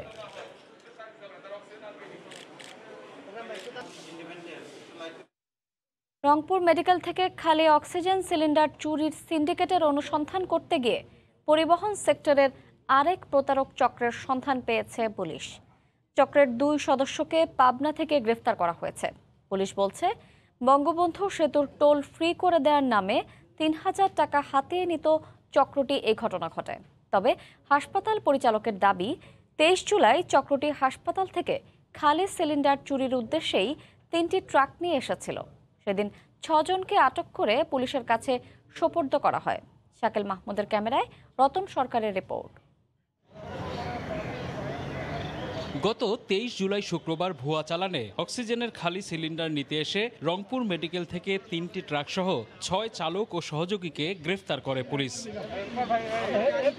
চক্রের মূল হোতাদের ধরতে মাঠে নেমে পাবনা থেকে সোহেল ফকির ও নাসিম হোসেন নামে 2 প্রতারককে গ্রেফতার করে মঙ্গলবার দুপুরে সাংবাদিকদের সামনে হাজির করে পুলিশ। তবে এ সময় উপ পুলিশ কমিশনার মারুফ হোসেন দাবি করেন ঘটনাটি সিলিন্ডার চুরির উদ্দেশ্যে ছিল না। মূলত সোহেল ফকির ও নাসিম হোসেন মোবাইল ফোনে খালি সিলিন্ডার রংপুর মেডিকেল থেকে ঢাকার মহাখালীতে স্বাস্থ্য বিভাগের কেন্দ্রীয় স্টোরে নিয়ে যাবার কথা বলে দিনাজপুর থেকে 3টি ট্রাক ভাড়া করে বঙ্গবন্ধু সেতুর টোল ফ্রি করে দেওয়ার কথা বলে বিকাশের মাধ্যমে কমিশন বাবদ তাদের কাছ থেকে 3000 টাকা হাতিয়ে নিয়ে ফোন বন্ধ করে দেয়। তাদের অবস্থান আমরা পাবনা জেলায় পাই। আমরা সেই শনিবারের দিন আমরা সেই টিম পাঠিয়ে দিয়েছিলাম পাবনায় এবং পাবনা থেকে আমরা তাদেরকে গ্রেফতার করেছি। তবে হাসপাতালের পরিচালকের দাবি, 23 জুলাই চক্রটি হাসপাতাল থেকে খালি সিলিন্ডার চুরির উদ্দেশ্যেই এসেছিল বলে মনে করে 3টি ট্রাক সহ 6 জনকে পুলিশের হাতে তুলে দেয়া হয়। আমাদের এখানে এসে তারা যেভাবে প্রেজেন্ট করছিল তাতে আমাদের মনে হয়েছে যে তারা প্রতারক চক্রের সদস্য, সেজন্য আমরা তাদের পুলিশে হ্যান্ডওভার করেছি। নাগরিক সমাজের প্রতিনিধিরা বলছেন, করোনার এই ক্রান্তিকালে অক্সিজেন সিলিন্ডার চুরির চেষ্টার যে অভিযোগ উঠেছে সেটা গুরুতর। সেদিন তারা সিলিন্ডারগুলো সরিয়ে নিতে পারলে একটা বড় বিপর্যয় ঘটতে পারত। অক্সিজেন সিলিন্ডারের মতো এত বড় একটা দুঃসাহসী কাজে হাত দিয়েছে, এটা আমরা অত্যন্ত তীব্র প্রতিবাদ করি। মেডিকেলের কর্মচারীরা বলছেন, সরকার ও মেডিকেল প্রশাসনকে বেকায়দায় ফেলতে বড় কোনো চক্র মেডিকেলের স্টোর থেকে পরিকল্পিতভাবেই সিলিন্ডার চুরির পরিকল্পনা করেছিল। রতন সরকার, সময় সংবাদ, রংপুর। ভোরের সময়ে আরো থাকছে, I had to push my wife away from me because she wanted to hug me. যুক্তরাষ্ট্রের ক্যাপিটাল হিলে ট্রাম্প সমর্থকদের হামলার রোমহর্ষক বর্ণনা দিলেন পুলিশ সদস্যরা। ভয়াবহতা মনে করে কান্নায় ভেঙে পড়েন অনেকেই। রাজস্ব আয়ের দিক দিয়ে চট্টগ্রাম কাস্টম হাউসের পরেই বেনাপোলের অবস্থান হলেও 9 বছর ধরে রাজস্ব ঘাটতির কবলে স্থলবন্দরটি। গেল অর্থ বছরেও ঘাটতি হয়েছে 2558 কোটি টাকা। ব্যবসায়ীরা বলছেন, বৈধ সুযোগ সুবিধা বঞ্চিত হয়ে তারা এ পথে বাণিজ্য কমিয়েছেন। রয়েছে দুর্নীতি, অনিয়ম ও অব্যবস্থাপনার অভিযোগ। তবে কাস্টমস কর্তৃপক্ষের দাবি, অবকাঠামো উন্নয়ন না হলে রাজস্ব লক্ষ্যমাত্রা অর্জন হবে না। বেনাপোল প্রতিনিধি আজিজুল হকের তথ্য, ছবি নিয়ে রিপোর্ট। বেনাপোল স্থলবন্দর থেকে ভারতের প্রধান বাণিজ্যিক শহর কলকাতার দূরত্ব মাত্র 85 কিলোমিটার। যোগাযোগ ব্যবস্থা সহজ হওয়াতে এ পথে দুই দেশের ব্যবসায়ীদের বাণিজ্যে আগ্রহ বেশি, কিন্তু প্রয়োজনীয় সুযোগ সুবিধা নেই বলে অভিযোগ ব্যবসায়ীদের। আছে নানা অনিয়ম ও অব্যবস্থাপনা, এছাড়া ইচ্ছেমতো শুল্কায়নের অভিযোগও। এতে লোকসানে পড়ে ব্যবসায়ীরা যাচ্ছেন অন্য বন্দরে, ফলে গেল কয়েক বছর ধরে কাঙ্ক্ষিত রাজস্ব আসছে না। এক শ্রেণীর অসাধু ব্যবসায়ীরা কাস্টমসের সাথে যোগসাধক করে শুল্ক ফাঁকি দিচ্ছে। যে আমরা চট্টগ্রাম বন্দরে মাল নিয়ে আসছি $4, সেম মাল বেনাপোলে $6। যদি সরকার প্রত্যেক বন্দরের সাথে বেনাপোল বন্দরের সামঞ্জস্য রাখে, তবেই মাত্র বেনাপোল বন্দরের উন্নয়ন ঘটবে। বেনাপোল কাস্টমসে খাদ্যদ্রব্যের মান পরীক্ষার জন্য ল্যাবরেটরির সুবিধা না থাকায় বাইরে থেকে মান পরীক্ষা করাতে মাসের পর মাস সময় লেগে যায়। এতে খরচ বাড়ে, নষ্ট হয় পণ্যের গুণগত মান। আরও আছে কঠোর বিধিনিষেধের বেড়াজাল। 55টা যে তালিকাভুক্ত পণ্য চালান আছে, যেটা ম্যান্ডেটরি টেস্ট, এর বাইরে যে পণ্য চালানগুলো আসে খাদ্যদ্রব্য চট্টগ্রাম কাস্টমসে, সেগুলো ফিট ফর হিউম্যান কনজাম্পশনের বিপদে ছাড় দেওয়া হয়। এই ব্যবস্থা অবিলম্বে বেনাপোলে চালু করতে হবে। বন্দরের জায়গা এবং রাস্তা সংকটেও ব্যবসায়ীরা চাহিদা মতো পণ্য আমদানি করতে পারছেন না। যতগুলো বড় বড় প্রজেক্ট আছে গভর্নমেন্টের, বিশেষ করে পদ্মা ব্রিজ মাল আসে এইখান থেকে, এগুলো কিন্তু এই যে চাপটা নেওয়ার মতো ক্যাপাসিটি বন্দরের নাই। বন্দর কর্তৃপক্ষ জানান প্রয়োজনীয় অবকাঠামো উন্নয়নের কাজ চলছে, আর কাজ শেষ হলে বাণিজ্যে গতি ফিরবে বলে আশাবাদ তাদের। ভেহিক্যাল টার্মিনাল নির্মাণ, সিসি ক্যামেরা স্থাপন এবং আরো প্রয়োজনীয় অন্যান্য অবকাঠামো কাজ চলমান আছে।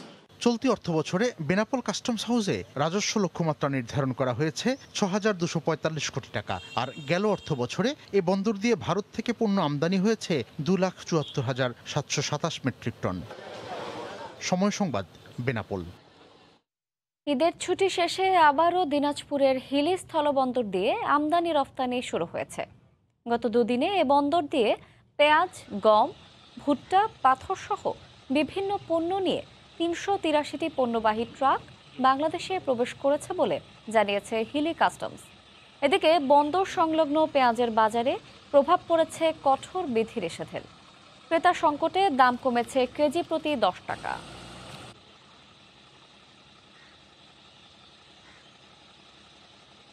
ঈদের আগে মনে করেন যে এক গাড়ি মাল বিক্রি করতে 2 দিন সময় লাগে, এখন এক গাড়ি মাল বিক্রি করতে 7 দিন 5 দিন সময় লাগতেছে। বাহির থেকে কোনো পাইকারপত্র আসতে পারছে না, এবং পাইকারপত্র না আসার কারণে আমাদের বিশেষ করে কাঁচা পণ্যটা, কাঁচা পেঁয়াজ, আদা এই জাতীয় পণ্য আমরা বিক্রিতে হিমশিম খাচ্ছি। বাণিজ্যিকভাবে একই জমিতে 3 জাতের 12 মাসি তরমুজ চাষ করে সফল হয়েছেন মৌলভীবাজারের কমলগঞ্জের এক কৃষক। এ পর্যন্ত 3 লাখ টাকার বেশি তরমুজ বিক্রি করেছেন তিনি। পাশাপাশি অন্যদের জন্য তৈরি করেছেন কর্মসংস্থানের। তবে কঠোর বিধিনিষেধে বাজারজাত নিয়ে শঙ্কায় তিনি, আর এ বিষয়ে সার্বিক সহযোগিতার আশ্বাস দিয়েছে স্থানীয় কৃষি বিভাগ। মৌলভীবাজার থেকে শাহ ওলিদুর রহমানের পাঠানো তথ্য, ছবি নিয়ে রিপোর্ট। মৌসুম না হলেও পাওয়া যায় তরমুজ, তা আবার প্রচলিত সবুজ ধূসর নয়, অন্তত 3 রঙের। কমলগঞ্জের পাত্রখোলা এলাকায় 2 বিঘা জমিতে বাণিজ্যিকভাবে ব্ল্যাক বেবি, মধুমালা ও হলুদ জাতের তরমুজ চাষ করছেন কৃষক আব্দুল মতিন। প্রতিটি তরমুজের ওজন হয়েছে 2 থেকে 3 কেজি। শুরুতে তার খরচ হয় ৮০,০০০ টাকা। 2 মাসের ব্যবধানে তার ক্ষেতের মাচা ভরে যায় 3 রঙের তরমুজে। তবে কঠোর লকডাউন চলায় বাজারে কোনো পাইকার না থাকায় বেশ দুশ্চিন্তায় কৃষক। বর্তমান যে সময়টা, এই সময়ের মধ্যে আমরা বাজারজাত করতে পারতেছি না। তো আমি দৃষ্টি আকর্ষণ করছি প্রশাসনিকভাবে যদি এই লকডাউন বিষয়ে, করোনা বিষয়টারে কৃষকের স্বার্থে যদি নজরে রাখা যায়, তাহলে আমরা কৃষক আরো একটু লাভবান হব। শুধু নিজেরই নয়, এখানে কর্মসংস্থান হয়েছে আরো কয়েকজনের। ব্যতিক্রমী এই ফল চাষে আগ্রহ বাড়ছে স্থানীয়দেরও। এখানে প্রায় 25 জনের মতো আমরা শ্রমিক কাজ করি। এই তরমুজ চাষ করছি, আমরা কাজ কাম করি, এখানে আমরা পরিবার চালাই। ফল ফসল ভালোই হয়েছে, কিন্তু লকডাউনের কারণে ভাইয়ে লস খাইতে আছে। পুষ্টিগুণে ভরা এই ফলটির বাজারজাতকরণে সার্বিক সহযোগিতার আশ্বাস কৃষি বিভাগের। এটা এখানে নতুন ফসল, এবং উনি এই ফসল চাষাবাদ করে অল্প খরচে ও সময়ে লাভবান হয়েছে। এখন করোনাকালীন সময়ে যেহেতু ট্রান্সপোর্টের একটু সমস্যা আছে, সেখানে বাজারজাতকরণের বিষয়ে আমরা লিঙ্ক করে দিব। কৃষি সম্প্রসারণ অধিদপ্তর খামারটি থেকে তরমুজ উৎপাদন লক্ষ্যমাত্রা ধরেছে 22 মেট্রিক টন। সময় সংবাদ, মৌলভীবাজার। জোয়ারের তোড়ে নদ নদীর পানি বেড়ে টাঙ্গাইলের 10টি গ্রাম প্লাবিত হয়েছে। পানিবন্দী হয়ে পড়েছেন হাজার হাজার মানুষ। উপজেলা শহরে যাওয়ার একমাত্র রাস্তাটিও পানির নিচে। কাদের তালুকদারের তথ্য ও রাশেদ খানের ছবি নিয়ে রিপোর্ট। বর্ষার শুরু থেকেই টইটুম্বর টাঙ্গাইলের নদ নদীগুলো। এর মধ্যে পূর্ণিমার জোয়ারে যমুনা, ধলেশ্বরী ও লৌহজং নদীর পানি বেড়ে বিপদসীমার উপর দিয়ে প্রবাহিত হচ্ছে। এতে প্লাবিত হয়েছে বাসাইল উপজেলার কাঞ্চনপুর ইউনিয়নের বেশ কয়েকটি গ্রাম। পানিবন্দী হয়ে পড়েছেন 10,000 মানুষ। ফসলেরও ব্যাপক ক্ষতি হয়েছে। উপজেলা শহরে যাওয়ার একমাত্র রাস্তাটিও পানির নিচে।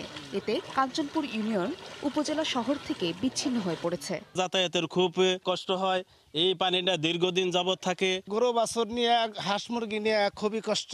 নৌকা ছাড়া চলন যায় না, মারা গেলেও তো ওই অবস্থায় আপনার নৌকা নিয়ে যান নাকি। আমরা চেয়ারম্যান মেম্বার যারা আছেন, তাদের দ্বারা আমরা একটু অবহেলিতই।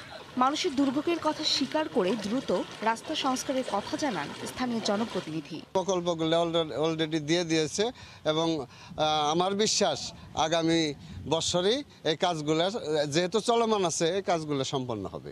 কাঞ্চনপুর ইউনিয়নে প্রায় ৩০,০০০ মানুষের বসবাস। ইতোমধ্যে ইউনিয়নের ২২টি গ্রামের 10টি বন্যা কবলিত। সময় সংবাদ, টাঙ্গাইল। নারায়ণগঞ্জ সিটি কর্পোরেশনের মেয়র সেলিনা হায়াত আইভীর মায়ের কবরে ফুল দিয়ে শ্রদ্ধা জানিয়েছেন সংসদ সদস্য শামীম ওসমান। গতকাল বিকেলে নগরীর মাইজদাইর কবরস্থানে মরহুমার কবর জিয়ারত করেন তিনি। পরে মেয়র আইভীর সঙ্গে দেখা করেন শামীম ওসমান। এ সময় আইভী ও তার পরিবারের সদস্যদের সান্ত্বনা দেন ও সমবেদনা জানান তিনি। পাশাপাশি মরহুমার জন্য সবার কাছে দোয়া চান। আগামী বৃহস্পতিবার কুলখানীতে আসার জন্য শামীম ওসমান সহ সবার প্রতি আহ্বান জানান মেয়র। শামীম ওসমানের সঙ্গে স্থানীয় আওয়ামী লীগ ও অঙ্গ সংগঠনের নেতাকর্মীরা উপস্থিত ছিলেন। যিনি চলে গেছেন উনি আমার মার মতো ছিলেন, আর যেহেতু মার মতো ছিলেন আমি তার সন্তানের মতো, আমরা সবাই তার সন্তানের মতো, তো সেই বাড়িতে যেয়ে তাদেরকে সহানুভূতি প্রদর্শন করা এটা আমাদের নৈতিক দায়িত্ব। আমার জানা মতে উনি আল্লাহওয়ালা মানুষ ছিলেন।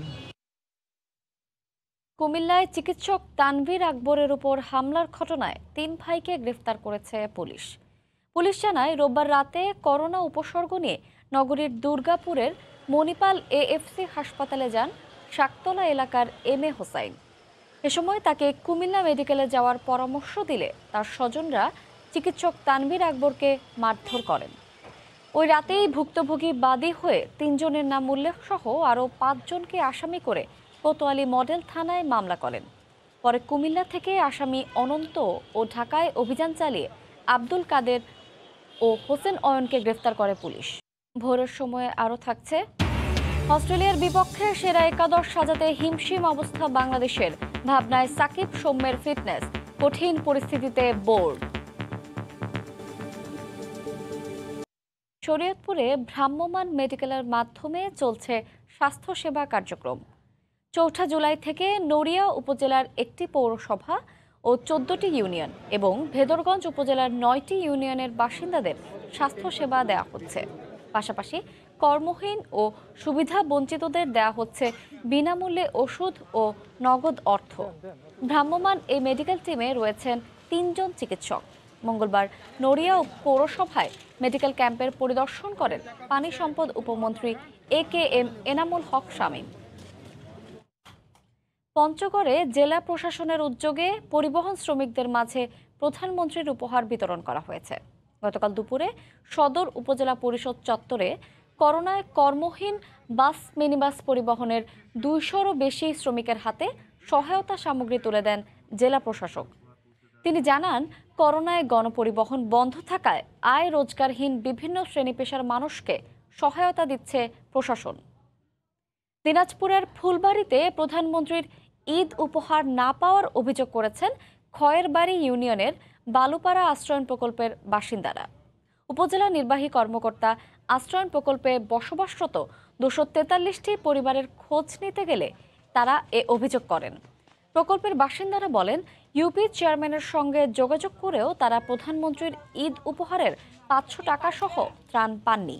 এতে করে ঈদের আনন্দ থেকে বঞ্চিত হয়েছেন বাসিন্দারা। ঈদের আগে মাননীয় প্রধানমন্ত্রী যে টাকাটা 500 টাকা করে আমাদেরকে দিতে চাইছিল, সেই টাকাটা ইউনো স্যারের মাধ্যমে চেয়ারম্যানের কাছে আছে, কিন্তু চেয়ারম্যান আমাদেরকে দেয়নি। চেয়ারম্যান তো আমাদের এই আবাসনের উপলক্ষে জন্য আমাদের তো টাকা দেওয়ার কথা 500 করে, সেই টাকাটা তো আমরা 500 টাকা পাইনি। কত ঈদের আগে আমি টাকা দিব, 500 করে টাকা দিব বলে গেছি। সেই টাকার জন্য আমি সন্ধ্যা 7টার মধ্যে বইতে দেওয়ার জল আমি বাড়িতে চলে গেছি। অ্যাস্ট্রাজেনেকা ও ফাইজারের টিকার দীর্ঘমেয়াদী কার্যকারিতা নিয়ে প্রশ্ন উঠেছে। দ্য ল্যান্সেট জার্নালে প্রকাশিত এক গবেষণায় দেখা গেছে, এই 2 প্রতিষ্ঠানের টিকা নিয়ে শরীরে অ্যান্টিবডি বেশি দিন থাকে না। ভ্যাকসিন নেয়ার 2 থেকে 3 মাস পর তা ধীরে ধীরে কমতে পারে 50% পর্যন্ত। টিকা নিলে কতদিন সুরক্ষা মেলে, কতদিন কোভিডকে পরাস্ত করা যায়, এই প্রশ্নই এখন সবার মনে। এমন অবস্থায় জানা গেল অ্যাস্ট্রাজেনেকা ও ফাইজারের টিকার কার্যকারিতার বিষয়টি। দ্য ল্যান্সেটের জার্নালে প্রকাশিত এক গবেষণায় দেখা গেছে এই দুই প্রতিষ্ঠানের টিকা নিয়ে শরীরে অ্যান্টিবডি খুব বেশি দিন থাকে না। ভ্যাকসিন নেয়ার 2 থেকে 3 মাস পর তা ধীরে ধীরে কমতে শুরু করে, কমতে পারে অন্তত 50%। যুক্তরাজ্যের UCL ইনস্টিটিউট অফ হেলথ বলছে, অ্যাস্ট্রাজেনেকা বা ফাইজারের টিকার 2 ডোজ নেয়ার পর শরীরে অ্যান্টিবডির মাত্রা প্রাথমিকভাবে খুব বেশি থাকে, যা জোরালোভাবে করোনার বিরুদ্ধে সুরক্ষা বলয় তৈরি করতে থাকে। তবে চিন্তার কারণ হলো এই অ্যান্টিবডির মাত্রা 2-3 মাস পর কমতে শুরু করে। গবেষকরা 18 বা তার চেয়ে বেশি বয়সের 600 জনের ওপর সমীক্ষা চালিয়ে এই তথ্য সামনে এনেছেন। তাদের মধ্যে বিভিন্ন বয়স, লিঙ্গ এবং দীর্ঘস্থায়ী বিভিন্ন রোগে আক্রান্ত মানুষ ছিলেন। শঙ্কার বিষয় হলো, অ্যান্টিবডির স্তরগুলো যদি এই হারে কমতে থাকে তবে নতুন কোভিডের ধরনের বিরুদ্ধে তা পুরোপুরি সুরক্ষা দিতে পারবে না। বিশেষ করে ভারতীয় ডেল্টা ধরনের সমস্যা আরও সৃষ্টি হবে, কারণ ডেল্টা ভেরিয়েন্ট এই মুহূর্তে বিশ্বের সবচেয়ে বড় ঝুঁকি বলে মন্তব্য করেছেন স্বাস্থ্য বিশেষজ্ঞরা। ভারতীয় এই ধরন এখন পর্যন্ত আবিষ্কার হওয়া সবচেয়ে খারাপ ধরন, যা দ্রুত ছড়ায় মানুষের দেহে, ক্ষতিও করে সবচেয়ে বেশি। টিকা নিলেও মেলে না এ থেকে মুক্তি। সৈয়দ ইফতেখার, সময় সংবাদ। মাত্র 7 দিনে 90% প্রাপ্তবয়স্ককে কোভিডের টিকা দিয়েছে ভুটান। এত কম সময়ে প্রত্যন্ত অঞ্চলেও সুষ্ঠুভাবে এই বিশাল কর্মযজ্ঞ সফল করায় প্রশংসা করেছে ইউনিসেফ, যা বিশ্বের জন্য মাইলফলক হিসেবে দেখা হচ্ছে। করোনা মোকাবিলাতেও দক্ষিণ এশিয়ার এই দেশটি বিশ্বের সবচেয়ে সফল দেশ। 2020 সালের শুরু থেকে বিশ্বব্যাপী শুরু কোভিড মহামারী। এরপর থেকে বিশ্বের বড় বড় দেশ এই মহামারী রুখতে ব্যর্থ হয়েছে। উন্নত চিকিৎসা পদ্ধতিও শুরুতে খেয়েছে হোঁচট। ঠিক এমন অবস্থায় সফল দক্ষিণ এশিয়ার ছোট্ট দেশ ভুটান। দেশটিতে গেল 1.5 বছরে করোনায় মারা গেছেন মাত্র 2 জন, আক্রান্ত 2500-এর কম। সে হিসেবে বিশ্বে কোভিড মোকাবিলায় শীর্ষ দেশের একটি ভুটান। স্বাস্থ্যবিধি মানা, সীমান্তে কড়াকড়ি, চলাফেরায় কড়াকড়ি ও লকডাউন কার্যকর করেই এই সফলতা এসেছে তাদের। এমন সাফল্যের মধ্যেই আরও একটি পালক যুক্ত করল ভুটান। দেশটি 90% প্রাপ্তবয়স্ক মানুষকে টিকার আওতায় এনেছে, তাও আবার মাত্র 7 দিনে। এই কাজটি করে তাক লাগিয়ে দিয়েছে তারা। ইউনিসেফ ও বিভিন্ন আন্তর্জাতিক সংস্থা ভুটানের এই টিকা কর্মসূচিকে সাফল্য হিসেবে তুলে ধরছে। ভুটানের মতো ছোট একটি দেশে চিকিৎসক ও নার্সের স্বল্পতা রয়েছে, কিন্তু দেশটির রাজা ও সরকারের সুব্যবস্থাপনার কারণে এখানে টিকা প্রক্রিয়া সফলভাবে সম্পন্ন করা সম্ভব হয়েছে। দেশটির দুর্গম অঞ্চলের মানুষও টিকা পেয়েছেন। মার্চের শেষ দিকে ভারত 5.5 লাখ অ্যাস্ট্রাজেনেকার টিকা ভুটানকে দেয়। ভুটান এপ্রিলের শুরু থেকেই দ্রুত এসব টিকা প্রথম ডোজ হিসেবে দিতে শুরু করে। প্রথম ও দ্বিতীয় ডোজের টিকার মধ্যে সময়ের ব্যবধান বাড়তে থাকায় দেশটির সরকার আরও বেশ কয়েকটি উৎসের সঙ্গে যোগাযোগ করে। ভুটানের আবেদনে সাড়া দেয় যুক্তরাষ্ট্র, ডেনমার্ক, ক্রোয়েশিয়া, বুলগেরিয়া, চীন ও আরও কয়েকটি দেশ। ভুটানের মোট জনসংখ্যা প্রায় 8 লাখ। সৈয়দ ইফতেখার, সময় সংবাদ।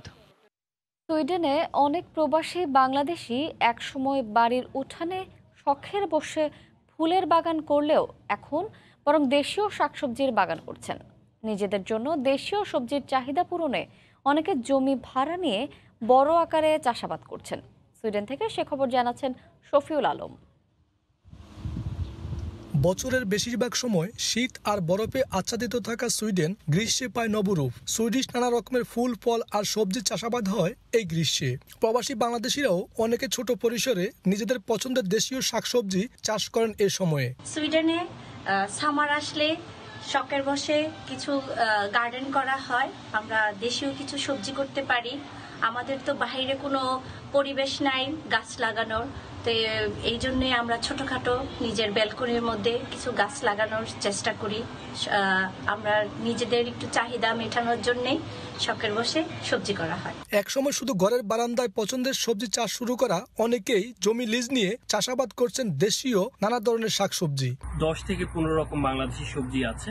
তো আসলে এখানে তো আমরা বাংলাদেশি সবজি খুব মিস করি, তো এই জন্যই হচ্ছে যে সুইডেনের মাটিতে বসে বাংলাদেশি সবজি খাওয়ার প্রয়াসকে কেন্দ্র করেই হচ্ছে যে আসলে এই বাগানটা করা। সুইডেনে এখনো বাণিজ্যিকভাবে দেশীয় জাতের শাকসবজি চাষাবাদ শুরু না হলেও অনেক তরুণ উদ্যোক্তাই বাংলাদেশিদের দেশীয় সবজির চাহিদা মেটাতে সুইডেনেই দেশীয় ফল, শাকসবজির বাণিজ্যিক চাষের উদ্যোগ নিচ্ছেন। শফিউল আলম, সময় সংবাদ, সুইডেন। আয়ারল্যান্ডের কর্ক কাউন্টির বার্লিকোভ সমুদ্র সৈকত 1755 সালে এক সুনামির কারণে সৃষ্ট এই সৈকতটি আকারে ছোট হলেও এর সৌন্দর্যে মুগ্ধ হন ভ্রমণ পিপাসুরা। আয়ারল্যান্ড থেকে বার্লিকোভের সেই অপরূপ সৌন্দর্যের কথা জানাচ্ছেন সৈয়দ জুয়েল। 1755 সালে পর্তুগালের লিসবনে ভয়াবহ এক ভূমিকম্পে সৃষ্ট সুনামির কারণে আয়ারল্যান্ডের কর্ক কাউন্টিতে সৃষ্টি হয় বার্লিকোভ সৈকত। সৈকতটিতে ঢুকতেই চোখে পড়বে সবুজ পানি আর লাল বালুর লিজা গ্রিফিন হ্রদ, আর এর মাঝ দিয়ে বয়ে যাওয়া ভাসমান সেতুটি দেখে মুগ্ধ হবেন যে কোনো পর্যটক। দুদিকের পাহাড়ের মাঝ দিয়ে বয়ে আসা সমুদ্রের সবুজ পানিতে সৈকত প্রেমীদের পদচারণায় বার্লিকোভ সবসময় থাকে প্রাণবন্ত। প্রকৃতির অপার সৌন্দর্যের একটুখানি ছোঁয়া নিতে এখানে আসেন প্রবাসী বাংলাদেশিরাও। এখানে ফার্স্ট টাইম আসছি বার্লিকোভ এটার নাম, বাট আশেপাশের পরিবেশটা সত্যি অনেক মনোরম। আমরা অনেক এনজয় করতেছি, অনেক ভালো লাগতেছে। এই জায়গাটাতে আমরা প্রথম এসেছি, এত সুন্দর একটা জায়গা বার্লিকোভ বিচ। আমাদের ইচ্ছা আছে আমরা নেক্সট আবার আসবো। আয়ারল্যান্ড আসলে এত সুন্দর জায়গা আছে সেটা আমাদের আগে জানা ছিল না। প্রাকৃতিক সৌন্দর্য মণ্ডিত এই সমুদ্র সৈকতটি সংরক্ষণে বেশ কয়েক বছর আগে এটিকে বিশেষ অঞ্চল হিসেবে মনোনীত করে ইউরোপীয় ইউনিয়ন। একদিকে সবুজ পাহাড়, অন্যদিকে সবুজ পানি ও সোনালী বালু, এনি বার্লির কোভ সৈকত। এখানে একবার যারা ভ্রমণে এসেছেন আসতে চান বারবার। আয়ারল্যান্ডের কর্ক সিটির বার্লিকোভ সৈকত থেকে সৈয়দ জুয়েল, সময় সংবাদ। অস্ট্রেলিয়ার বিপক্ষে হোম সিরিজ, কিন্তু একাদশ সাজাতেই পারছে না বাংলাদেশ ক্রিকেট দল। চোট কিংবা পারিবারিক সমস্যায় একাদশ নিয়েই ভাবনায় টিম ম্যানেজমেন্ট। এমন অবস্থায় ক্রিকেট অপারেশনস চেয়ারম্যান বলছেন, মহামারীর এই পরিস্থিতি মেনেই খেলতে হচ্ছে দু দলকে।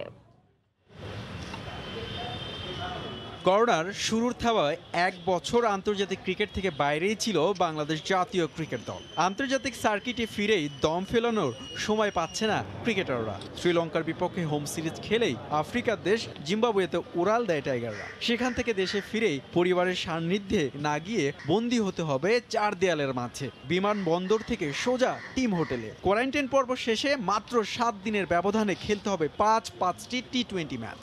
এই খবরগুলো তো পুরনো, কিন্তু এত গল্প এই জন্য বলা হচ্ছে ক্রিকেটারদের শারীরিক আর মানসিক ধকল এবং সার্বিক বাস্তব চিত্র কি দাঁড়িয়েছে এই ভাব সম্প্রসারণই বলছি, শুনুন। শর্তের পাহাড় মেনে আরাধ্য অস্ট্রেলিয়া সিরিজ, কিন্তু বাংলাদেশ ক্রিকেট দল পাচ্ছে না সময়ের সেরা দল। পারিবারিক কারণে ব্যাটিং স্তম্ভ মুশফিকুর রহিমকে পাওয়া যাবে না। একই কারণে সিরিজ মিস করবেন লিটন দাস ও আমিনুল বিপ্লব। ইনজুরির মিছিলে টি-20-র সর্বোচ্চ রান সংগ্রহ তামিম ইকবাল। এত ক্রিকেটার হারানোর পর যারা ছিল তাদের নিয়েও অস্ট্রেলিয়ার টুটি চেপে ধরা যেত, কিন্তু যখন খবর মিলে বিশ্বের অন্যতম সেরা টি-20 ক্রিকেটার সাকিবও ভুগছেন ইনজুরিতে, তখন তো মনের মাঝে ভয়ই বাস করে। দলের স্ট্রাইক বোলার মুস্তাফিজও ইনজুরি থেকে পুরোপুরি ফিট নন। এমন সব খবরে মনে কি আর জোর থাকে বলুন? মন খারাপের খবর আরও আছে। ফর্মের তুঙ্গে থাকা সৌম্য সরকারও ইনজুরিতে, কিন্তু কঠিন বাস্তবতার সাথে না চাইলেও সন্ধি করতেই হচ্ছে ক্রিকেট বোর্ডকে। Biobubble it's a very tough things. আপনার প্লেয়ারদের জন্য আপনার ফ্যামিলি ছেড়ে থাকা, ফ্রেন্ডস ছেড়ে থাকা, অনেক দিন ওরা থাকছে, যে যেমন মনে করেন যে আপনার এক মাস জিম্বাবুয়ে থাকার পরে সেখানে আরও 10-15 দিন থাকবে। সো এটা কিন্তু মেন্টালি আপনার এফেক্ট পড়বেই। এই জিনিসটা কিন্তু আমাদেরকে একটু পিছিয়ে নিয়ে যাচ্ছে, বাট তারপরও যে জিনিসটা হলো যে এটার মধ্যে আমাদেরকে মানিয়ে নিতে হবে। ছোটখাটো ইনজুরি নিয়ে জিম্বাবুয়েতে দলের সাথে থাকা সাকিব, সৌম্য, মুস্তাফিজরা শতভাগ ফিট নন। জিম্বাবুয়েতে বাকি 14 যে ক্রিকেটাররা আছেন তাদের নিয়ে কি মন মতো একাদশ সাজাতে পারবেন টিম ম্যানেজমেন্ট? আচ্ছা, আরও একটি বিষয়, ছোটখাটো ইনজুরি নিয়ে সাকিব, সৌম্য, মুস্তাফিজরা যদি খেলেনি 7 দিনের ব্যবধানে 5টি ম্যাচ, সেক্ষেত্রে বড় ইনজুরির ঝুঁকি কিন্তু থেকেই যায়। আর অস্ট্রেলিয়া সিরিজের পরপরই নিউজিল্যান্ডের বিপক্ষে হোম সিরিজ, তখন কি হবে এ ভাবনা আছে কারো? হুমায়ুন কবির রোজ, সময় সংবাদ, ঢাকা। ক্রিকেট অস্ট্রেলিয়া কোয়ারেন্টাইন শর্ত মানায় অজিদের বিপক্ষে টি-20 সিরিজের জন্য আলাদাভাবে দল ঘোষণা করা হবে না। জিম্বাবুয়ের বিপক্ষে খেলা টি-20 দলটাই খেলবে অস্ট্রেলিয়ার বিপক্ষে, এমনটাই জানিয়েছেন প্রধান নির্বাচক মিনহাজুল আবেদিন নান্নু।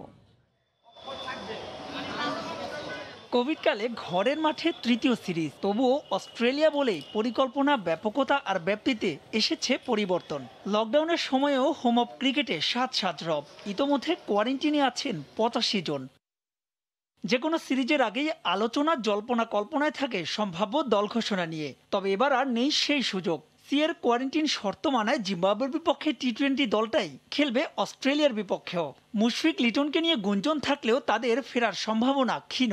বায়োবেবল যে সিস্টেম আছে এই সিস্টেমে দল দেওয়ার কোনো সুযোগ নেই, কারণ জিম্বাবুয়েতে যারা আছে ওদেরকে নিয়ে স্ট্রেট ওয়ে ওরা 29 তারিখে আসার পরে হোটেলে চেক ইন করবে। তো সুতরাং ওখান থেকে আমাদের যে 17 জন এখন আছে ওই 17 জন থেকেই ওরাই থাকবে। অজিদের বিপক্ষে সিরিজ শেষে আসবে নিউজিল্যান্ড, তারপর ইংল্যান্ড। আসন্ন টি-20 বিশ্বকাপের জন্য হাতে বাকি এই 3 সিরিজ। তবে দল নিয়ে এখন আর কোনো পরীক্ষা নিরীক্ষা নয়। ইংলিশদের বিপক্ষে সিরিজের আগে চূড়ান্ত করার লক্ষ্য বিশ্বকাপের মূল স্কোয়াড। এখানে পরীক্ষা নিরীক্ষার কোনো সুযোগ নেই, কারণ এখন যে দল আছে আমাদের কিন্তু টি-20 অনেকগুলি ম্যাচ আমরা খেলবো। এই জিম্বাবুয়ে সিরিজ থেকে কিন্তু শুরু হয়েছে, অস্ট্রেলিয়ার সাথে খেলা আছে, নিউজিল্যান্ডের সাথে আছে, ইংল্যান্ডের সাথে আছে, তারপরে বিশ্বকাপ। এখানে অনেকগুলি খেলোয়াড় খেলবে, পারফরমেন্সটাও দেখা হবে। ইংল্যান্ড সিরিজের আগে ভালো একটা স্কোয়াড ওয়ার্ল্ড কাপের জন্য আমরা রেডি করে ফেলতে পারবো। কিন্তু সেখানেও আছে শঙ্কা। ইনজুরিতে চোখ রাঙাচ্ছে টিম টাইগারদের। তামিম, লিটন, মুস্তাফিজ, লম্বা তালিকা হচ্ছে আরো লম্বা। তবে সেখানে স্বস্তির নাম তরুণদের ফর্ম। যে কোনো সিনিয়র প্লেয়ার না থাকলে টিমের একটা ভারসাম্য ঠিক থাকে না। তারপরে যারা সুযোগ পাচ্ছে এই প্ল্যাটফর্মে যারা ঢুকবে ওদেরকে অবশ্যই ওদের দায়িত্ব নিয়ে খেললে এবং ওদের জন্য একটা চ্যালেঞ্জিং যে ভালো পারফর্ম করা, যেই যখনই সুযোগ পায় এটা কাজে লাগানো দরকার। তবে জিম্বাবুয়ে আর অস্ট্রেলিয়া যে এক নয় সেটা ভালো করেই জানা নান্নুর। তাই তো ক্রিকেটারদের আসল পরীক্ষা যে আসন্ন সিরিজে সেটা মনে করিয়ে দিলেন তিনি। মাহবুব রিমন, সময় সংবাদ, ঢাকা। দেশের হকির খবর। করোনা পরিস্থিতি সহনীয় পর্যায়ে থাকলে আগস্টের শেষে মাঠে গড়াবে বহুল প্রতীক্ষিত প্রিমিয়ার লিগ হকি, জানিয়েছেন ফেডারেশনের সহ সভাপতি সাজিদ আদেল। হকি নির্বাহী কমিটির পরবর্তী সভায় লিগের বাইলস চূড়ান্ত করা হবে বলেও জানান তিনি। আগস্টের প্রথম সপ্তাহে হকির দলবদল শুরুর পাশাপাশি লিগে অংশ নেয়া ক্লাবগুলোকে নিয়ে ক্লাব কাপ টুর্নামেন্ট করার পরিকল্পনার কথা জানান ফেডারেশনের সহ সভাপতি। প্রায় 2.5 বছর মাঠে নেই প্রিমিয়ার লিগ হকি। সবশেষ 2018 সালে লিগ হয়েছিল। নিয়মিত লিগ না হওয়ায় চরম আর্থিক সংকটে দিন পার করছে খেলোয়াড়রা। ততটা কঠিন পরিস্থিতির মাঝে লিগ নিয়ে কয়েক দফা সভা করেছিল ফেডারেশন। রাজধানীর ফ্যালকন হলে সবশেষ সভায় জুলাইয়ের শেষে দলবদলের কথা বলেছিল ফেডারেশন কর্তারা, কিন্তু লকডাউনের কারণে তা ভেস্তে যায়। এদিকে দলবদল ও প্রিমিয়ার লিগ নিয়ে গেল 3 জুলাই ভার্চুয়াল সভা করেছিল হকি ফেডারেশনের লিগ কমিটি। ক্লাবগুলোর প্রতিনিধিদের নিয়ে গঠিত এই কমিটির সভাটি শেষ হয় কোনো সিদ্ধান্ত ছাড়াই। তবে এবার পরিস্থিতি সহনীয় পর্যায়ে থাকলে আগস্টের প্রথম সপ্তাহে লিগ কমিটির সভা অনুষ্ঠিত হবে। এর মধ্যে লিগের বাইলজের খসড়া ক্লাবগুলোকে পাঠানো হয়েছে।